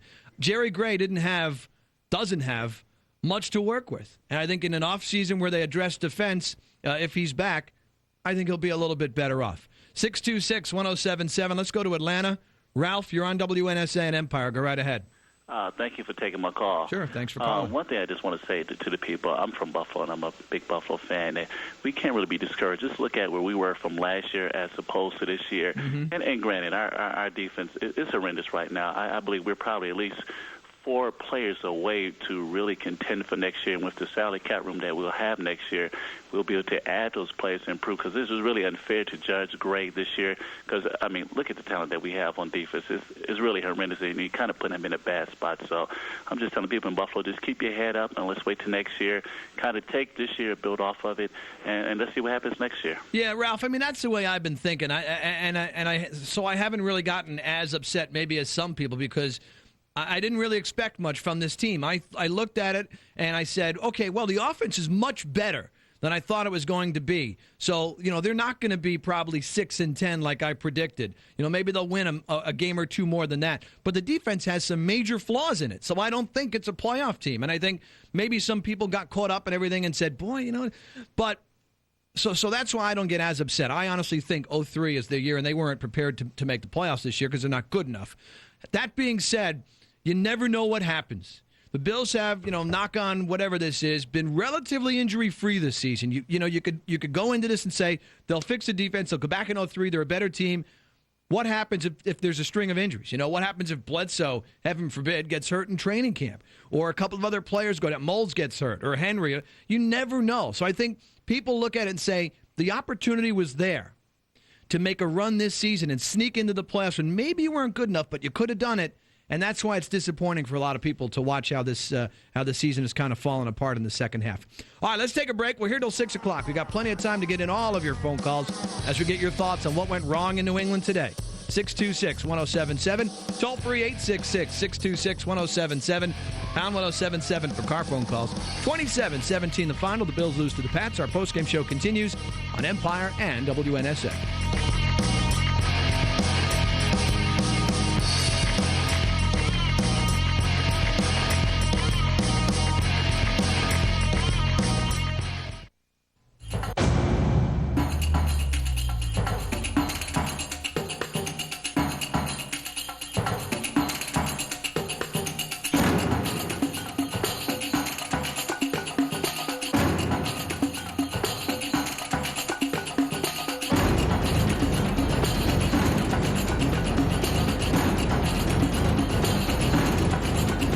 Unicel in Rochester and Buffalo, quality products from quality people. When you're headed for the outdoors, think of Lockport Surplus, the outdoor store. We have the biggest selection of fall and winter footwear from the American brands you know for the right fit at the right price. Timberland, Columbia, Red Wing, and Rocky boots for all you do in the outdoors. Wolverine, Carolina, and Irish Setter boots too. See our big selection of Levi's, Carhartt, and Columbia outerwear, and don't miss all our Hunter's camouflage, complete outfits and accessories. You've never seen a specialty store so big. Lockport Surplus, the outdoor store, Transit Road at Robinson. Hey, Ron. I thought you were a Molson Canadian drinker. Now I see you've switched to one-man bachelorette party lager. What gives? Gary, the joke's on you. It is a Molson with twin label technology. That's why Ted is enjoying a cold, I'm not wearing any underwear lager. Enjoy the honest import that tastes like great beer and say a little bit more about yourself. That's Molson twin label technology. Hey, bartender, give me a I'm getting freaky with Ron's girlfriend and he doesn't even know about it lager. Sorry, we're all out. Quick Fill has 2 ways to save you money. You can save up to 14 cents a cup on our delicious gourmet coffee when you fill up with your Quick Fill Coffee Club card. You can save up to 2.5 cents a gallon on our excellent quality gasolines when you fill up with your Quick Fill Frequent Feeler card. You won't pay a penny more when you fill up at Quick Fill's full service pumps, no matter what the weather. And our friendly service inside is always free. If you want to save on coffee, gas, and a lot of other good things to fill you up and get you going again, it's in the cards at Quick Fill. For all you've got that's running on empty. Excuse me. Yes? You work here at Orleans Ford Mercury? Sure I do. Why do you ask? Well, you don't look like the typical salesman. Well, maybe that's because we're not the typical dealership. What do you mean? Well, ask yourself right now. How do you feel? I don't know. Come to think of it, I feel pretty good, actually. See, there you go. When's the last time you felt this good at a car dealership? Yeah, come to think of it. No pressure, great selection, low prices, and no horsing around. That's good. I'll have to remember that one.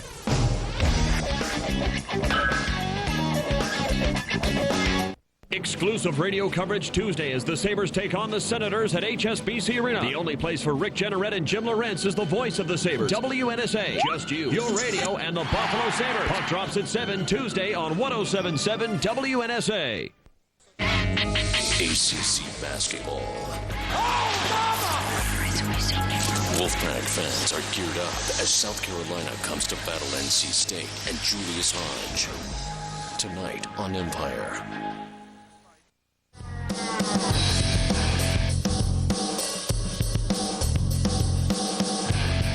Sorry, helps if I turn the mic on. NFL scoreboard brought to you by Orleans Ford Mercury, the truck giant of Western New York. Is Orleans Ford Mercury, South Main Street in Medina. Hey, I'm new at this, all right? Cut me some slack. The Bills losing to New England 27-17. Drew Bledsoe picked off 4 times, the most interceptions for him since 1999. The Bills dropped to 6-7. They are swept by the Pats this season. Denver actually has just taken the lead on a Jason Whelan field goal. They have a 3-0 lead over the Jets at the Meadowlands in the first quarter. Also on the scoreboard, the early games, Tennessee over Indianapolis. The Titans now moving to a tie, 27-17 the final. They're both 8-4 atop the AFC South. Titans have the tie-breaking edge. They swept Indy head-to-head. Houston at Pittsburgh. How about this one? The Steelers maybe looking past the Texans, losing in Pittsburgh 24-6. Tommy Maddox picked off a couple of times. St. Louis, 49-10. The Rams lose in Kansas City. Priest Holmes, 132 yards rushing and a couple of touchdowns. The Rams are 5-8. Cleveland at Jacksonville, and the Browns take that one 21-20. So Cleveland 7-6 now. Pittsburgh 7-5-1. So Browns still alive in the AFC North. Cincinnati, they haven't been alive since 88, I think. 52-31. Carolina beat the Bengals.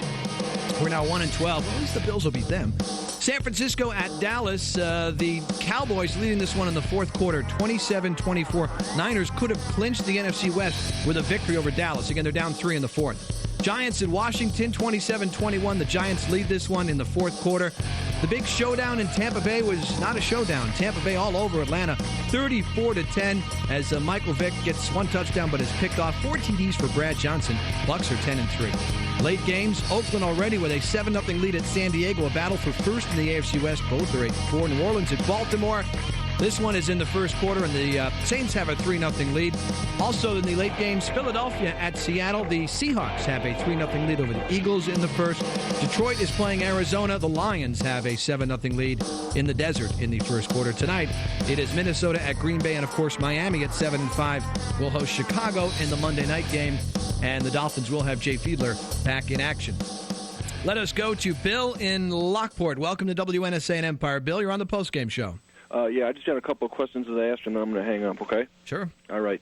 First of all, I heard somebody use the word horrendous to describe the Bills' defense, and the only thing that came to my mind was Chris Watson.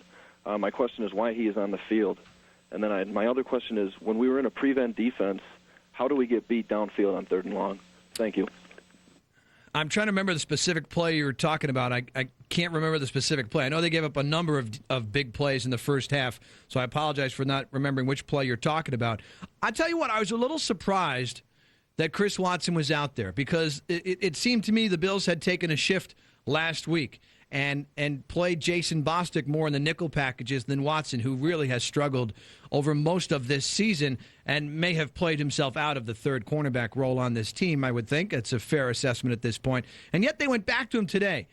I don't know if there were particular matchups or something that they felt Watson would be better at matching up against New England wide receivers, but Watson, he gave up a touchdown today. He didn't look back for the ball on the pass to Donald Hayes, one of the first half touchdowns.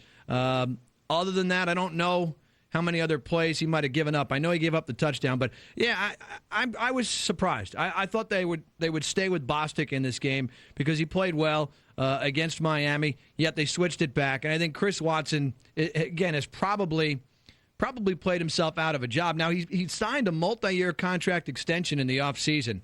But boy, has he struggled this year in this scheme, and whether it's Kevin Thomas or Jason Bostic or draft pick coming in or free agency, you got to figure third cornerback is an area the Bills are going to address in the offseason.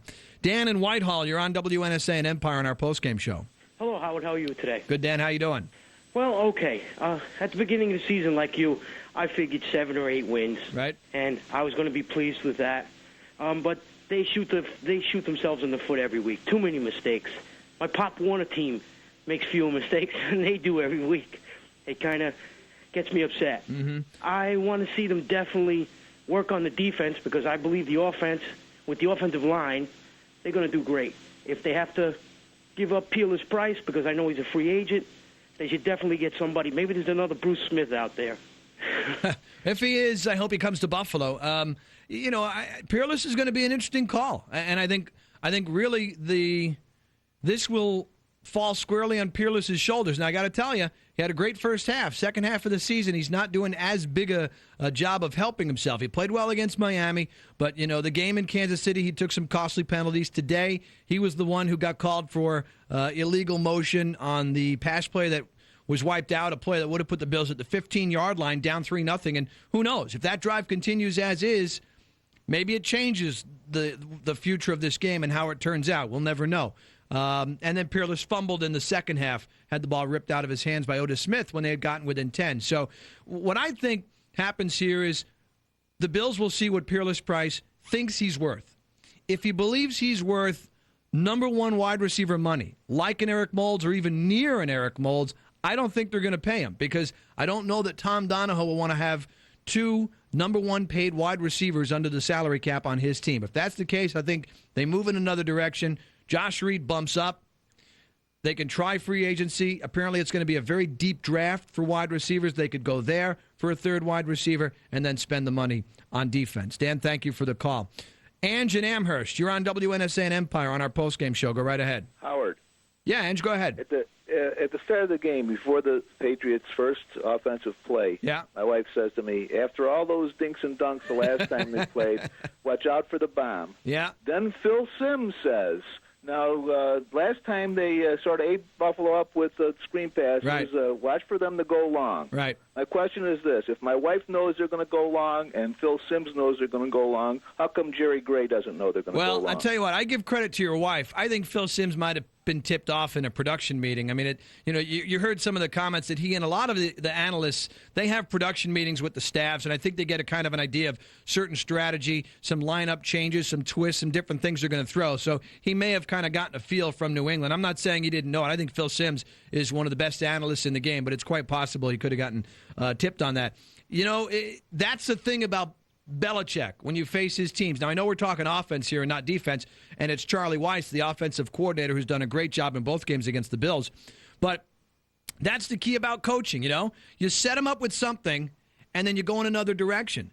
They didn't do 11 guys walking around, no down linemen on defense today, but they were effective in other areas. And on offense, they set them up. The first game was short passing, dink, dunk, first play, boom, deep ball. That's great coaching. When you have a team believing it's prepared for a certain trend, you go in another direction. You throw them a curveball. And that's what they did. And the Bills were back on their feet from the very first play. It was a nice pick, too. I mean, they ran it very well. They had Branch, the receiver, went in motion.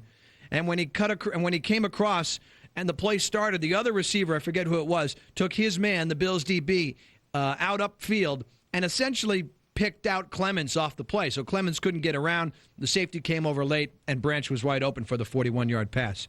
Let's go out to San Diego. Ange, thanks for the call. Tom, you're on WNSA and Empire on our postgame show. Hey, Howard. Hello. My take is to basically fire Greg Williams. I don't understand taking home the timeouts at the end of the first half. New England's going to kneel it down. Why don't you stop the clock there and make them run a play? I don't get it. Kicking the field goal, you're down 20-0. I don't get it. So I don't know. I think the game might have been a little bit different had they done it differently. And you brought up Chris Watson. What's he doing on the field? I don't know. I was surprised. I have no idea what this guy is thinking from week to week. Yeah. He can't get this team ready to play.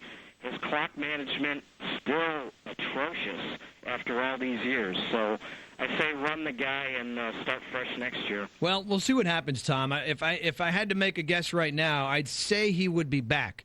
If for some reason they go and lose the rest of the games and end up 6-10 and really fall apart, then that might change the equation. But I kind of get a feeling, and again, I get a feeling that Tom Donahoe is still at the stage where he's going to cut Greg Williams some slack because of what we were talking about earlier. 3-13, and he admitted in the offseason, hey, we didn't give this guy a roster.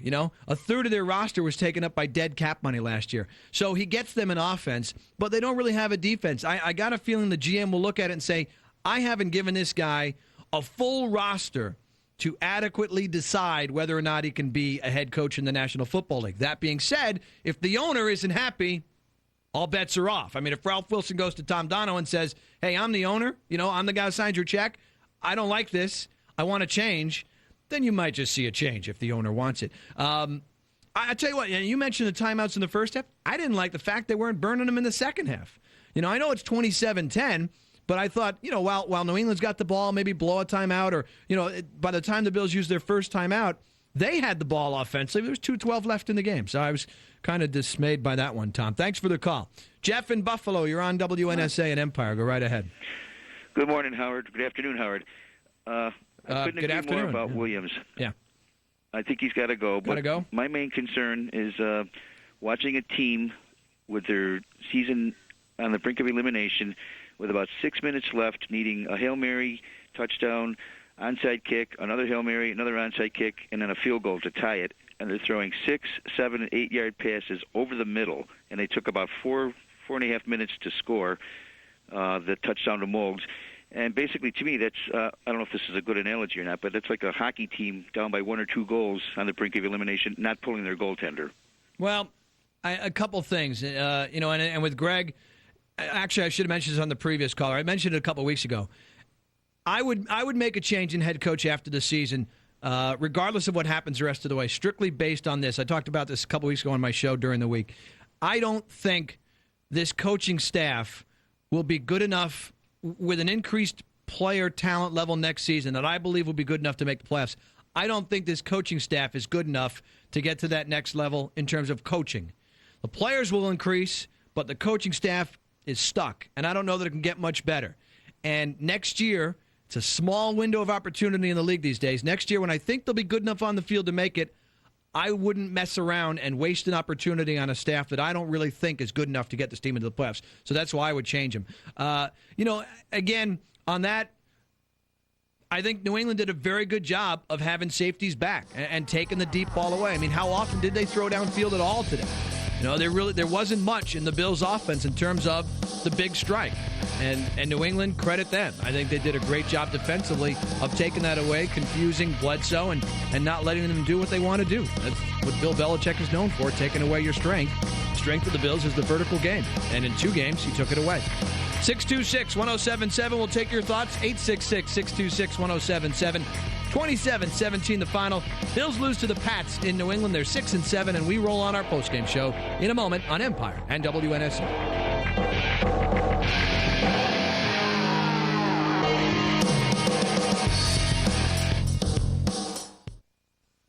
Have you been searching for a reliable, courteous, professional, and completely insured transportation service? Giorgio's Limousine Service is that company. Serving Western New York and beyond since 1984, Giorgio's offers a complete line of new super stretch limousines, corporate sedans, vans, and mini coaches. Giorgio services the airports of Buffalo, Rochester, and Toronto, and is the perfect way to ride for that important business client. For more information, including bills, savers, and casino specials, call 716-683-7455.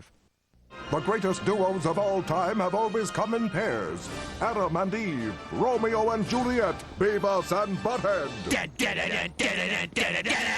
Now together again for the first time in one awesome collection, the best of Beavis and Butthead. I am Cornholio. I need TV for my bunghole. Relive the golden moments with the comic masters. Number 1, I order you to go take a number 2. Aye, aye, Captain. Does not the fire need water too? Does not the mountain need the storm? Does not your skin need kicking? Get 4 complete volumes of the best of Beavis and Butthead on 2 VHS or 2 DVDs for only $29.99. I'm like angry at numbers. There's like too many of them and stuff. Call in the next 10 minutes with your credit card and you'll also get Beavis and Butthead's Holiday Extravaganza featuring Butt-O-Ween.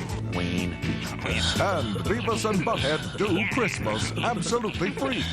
Your spirits will rise. I love you. Come to Butthead. You will howl till it hurts. You will be choking back the tears of joy.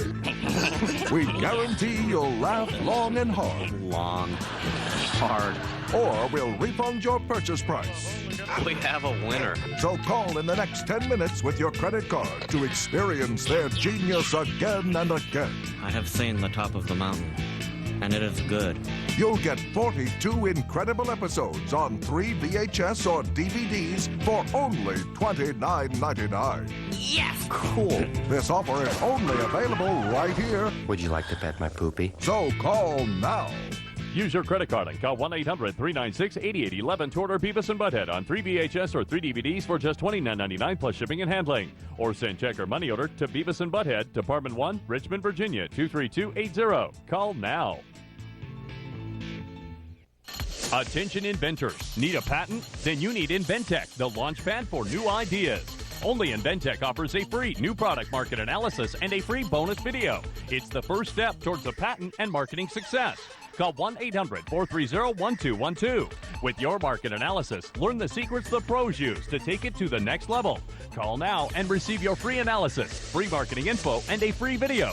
Call 1-800-430-1212 to receive your free package. It's a jam-packed weekend for the Buffalo Sabres. Friday night, the Blackhawks swoop into HSBC Arena. Jocelyn Thibault's far-reaching claws will defend his home, hoping for another shutout. And Alexei Zhamnov will swarm Buffalo's zone, looking for a chance to bounce. But the Sabres won't be easy prey. They will have to attack the net, looking to avenge a 3-0 loss. Sabres take on the Blackhawks Friday at 7, only on Empire.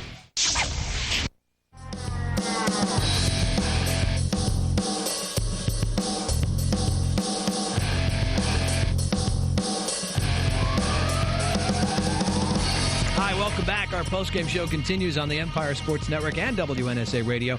My name is Howard Simon, 626-1077, the number to call. By the way, defensively, remember what happened in the first game? We know the defense didn't get New England off the field. Well, this game was pretty much over at halftime when the Pats were up 20-0. If you put those 6 quarters together, the 4 played in Buffalo, the first 2 today in New England, the Pats had 14 possessions. In those 14 possessions, the Bills' defense forced a punt 1 time, and they got no takeaways.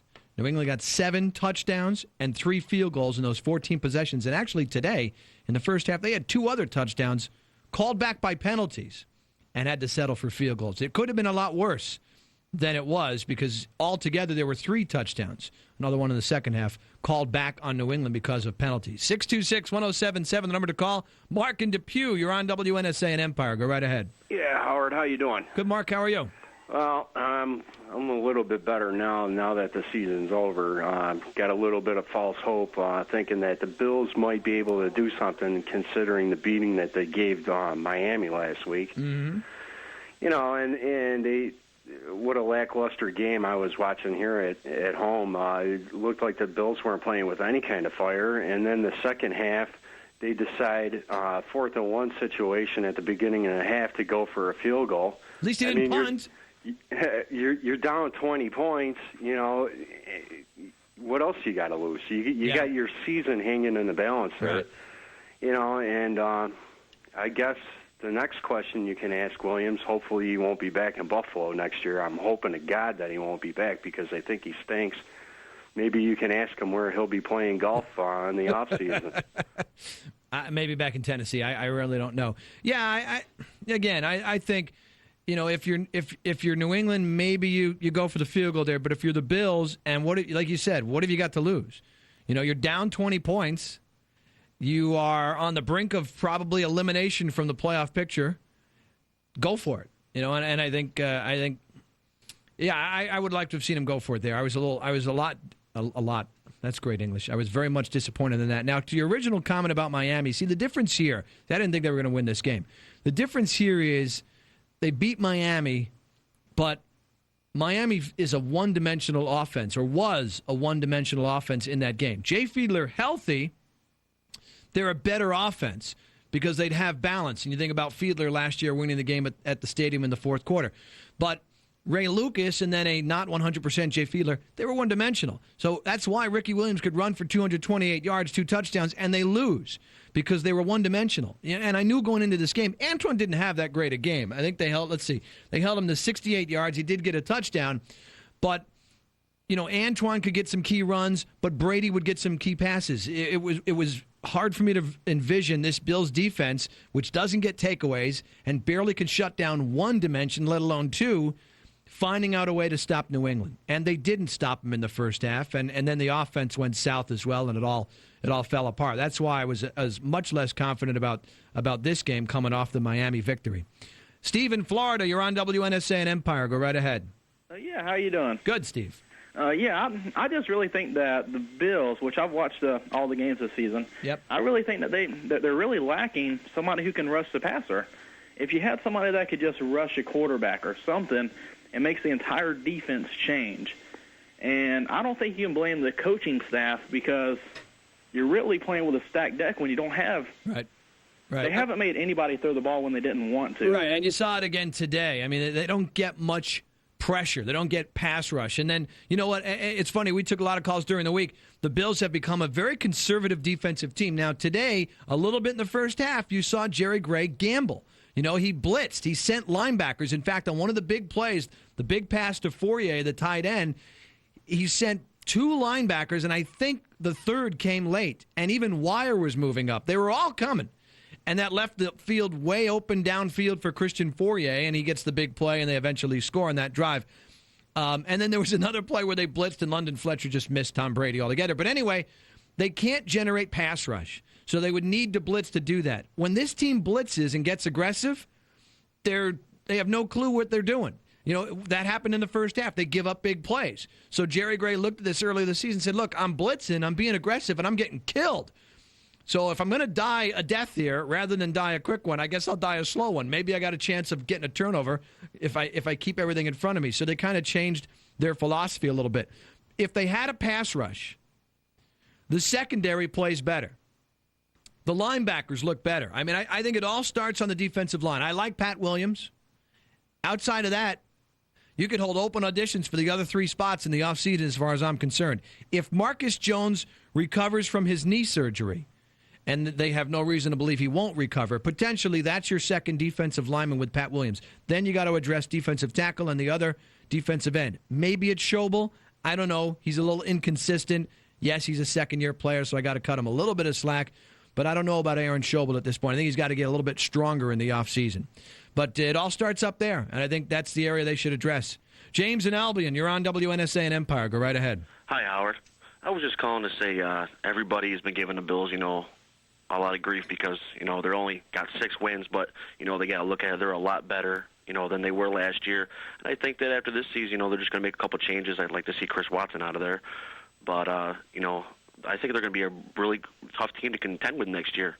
And that's it. Thank you. Thank you very much. Yeah, in theory they should. Like I said, if everything stays the same, you may lose Peerless Price on offense. Now, I'll tell you what, maybe we're not thinking about that one enough. Maybe we're not giving the potential loss of Price enough impact. I think we all kind of look at that and say, well, they'll lose Peerless. They'll build up the defense. Don't worry about it. You got Josh Reed. But there's a certain chemistry in the passing game that has worked pretty much this season, except when they play New England. If you take Peerless out of it, how does that impact Moulds? Does he become less effective? Are teams as worried about Josh Reed as they are about Peerless? No, probably not. Peerless has better downfield speed. You saw Josh Reed today. What's Reed all about? He's about going over the middle, making some tough catches, and he made a couple of beautiful ones today. But, Peerless is a guy who can get downfield, the speed to separate after a catch, that type of thing. They would lose that opposite Eric Moulds. So, let's maybe we're downplaying that loss a little too much if he's not back next season. But you would think, look, the line's together. The same 5 guys should be back. Bledsoe's back. Henry's back. Centers might retire. We'll have to watch that. Moulds will be here. Reed will be here. The main components are here. Maybe Reimers was cut, so you'd have Dave Moore unless they bring in another tight end as the number 1 tight end. But most of the offense should be back. The question is, what do they do on defense? Where do they upgrade? They need help on the D-line. It's possible 2 of the 3 linebackers won't be back. I don't think Eddie Robinson will be back. Keith Newman, I still remain unconvinced at this point. He's a free agent. And I think the secondary will stay intact, but the front 7 will have some changeover. Doug in Hagerstown, Maryland, you're on WNSA and Empire. Go ahead. Hey, a couple points here. Overall, if you take a step away from the moment, it was a big loss, but we all should be happy with the season, with the turnaround this year compared to last. Right. That point being made, a couple points of criticism. Spent the last couple years in Boston listening to all the critics of Bledsoe, and he probably played the exact game or the style of game that frustrated them the most in the last 10 years. A couple stats to throw at you. The defense, all they played bad overall, they did give us 3 straight stops. Right. And we only got 10 points off those 3 straight third and outs. And then Bledsoe threw 2 straight picks after that. Well, after the third 3 and out was the Price fumble, and that was a critical turnover. And then New England got the touchdown. It was all Antowain Smith on that series. They just ran the ball with him. That made it 27-10.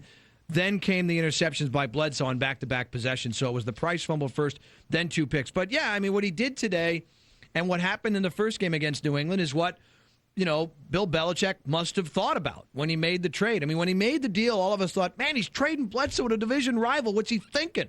He must know something about Bledsoe that he feels confident that at least in the 2 games he plays against him, he's going to beat or devise a plan to beat Drew Bledsoe. And he was right. I mean, they pressured him up the middle. They got some pressure today. The linebackers were coming in. There were times where he was blitzing safeties or corners. They threw different looks, 1 down lineman, 2, 3. They had a formation with 7 defensive backs, I think, in the game. There was a formation where they dropped 8 guys into coverage and rushed 3. But he got guys in Bledsoe's face. One of them turns out to be the pass deflected at the line by Anthony Pleasant. Turns out to be the Seymour interception. And then he started forcing balls. He rolls out to his right, forces one in the end zone, picked off. He's under pressure. Probably should throw it away. Maybe take a sack. Maybe pull a Rob Johnson. But he tries to make a pass throws it into Ty Law's hands since he's covering Eric Moulds at the time.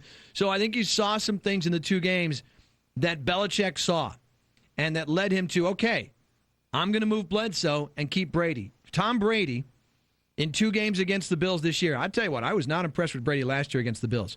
But this year, 37 of 53, 448 yards, 5 touchdowns, no interceptions. He played near perfect football in both games against the Bills, and I think Belichick, right now, you could clearly say he made the right choice from New England's perspective. Terrence in Buffalo, you're on WNSA and Empire. Hey, how you doing? Sorry. Good. How you doing there, Terrence? Hi, just a question. Well, actually, a comment. Offensively, I think Kevin Gilbride is poor play calling. I think it's like he's just trying to make the offense look good so he can have a shot at another head coaching job.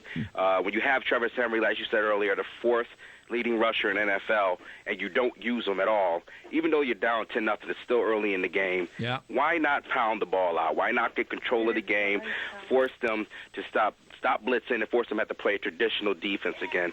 And then defensively, I think it's more of a scheme. I like our linebackers. I think they would be effective if we use them to attack. They don't. Greg Williams' philosophy on that is his 2 outside linebackers are to contain and not to attack. That's all they do.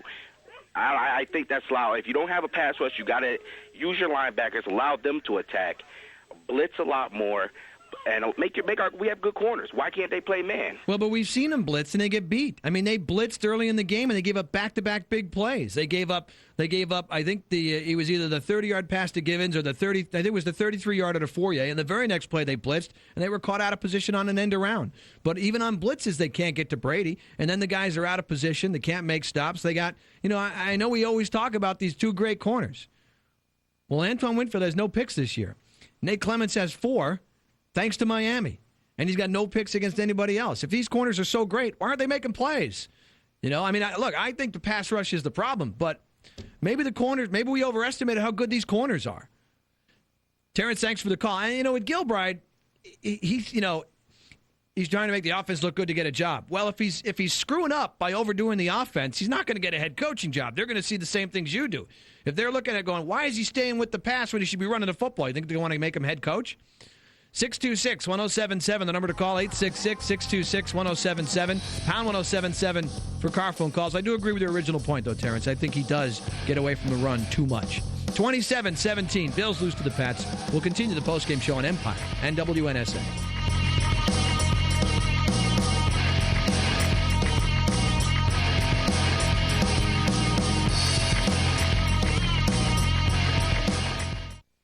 LA Smoke Shop's online service is now acetobacco.com. Call Luann and your old friends at Ace Tobacco at 877-844-1182. They've always been Ace for quality tobacco products at rock-bottom prices nationwide. Now their online name is Ace too at www.acetobacco.com. Stop and see Luann at 1949 Richardson Road, Gowanda. Call them toll-free 877-844-1182 or click on www.acetobacco.com.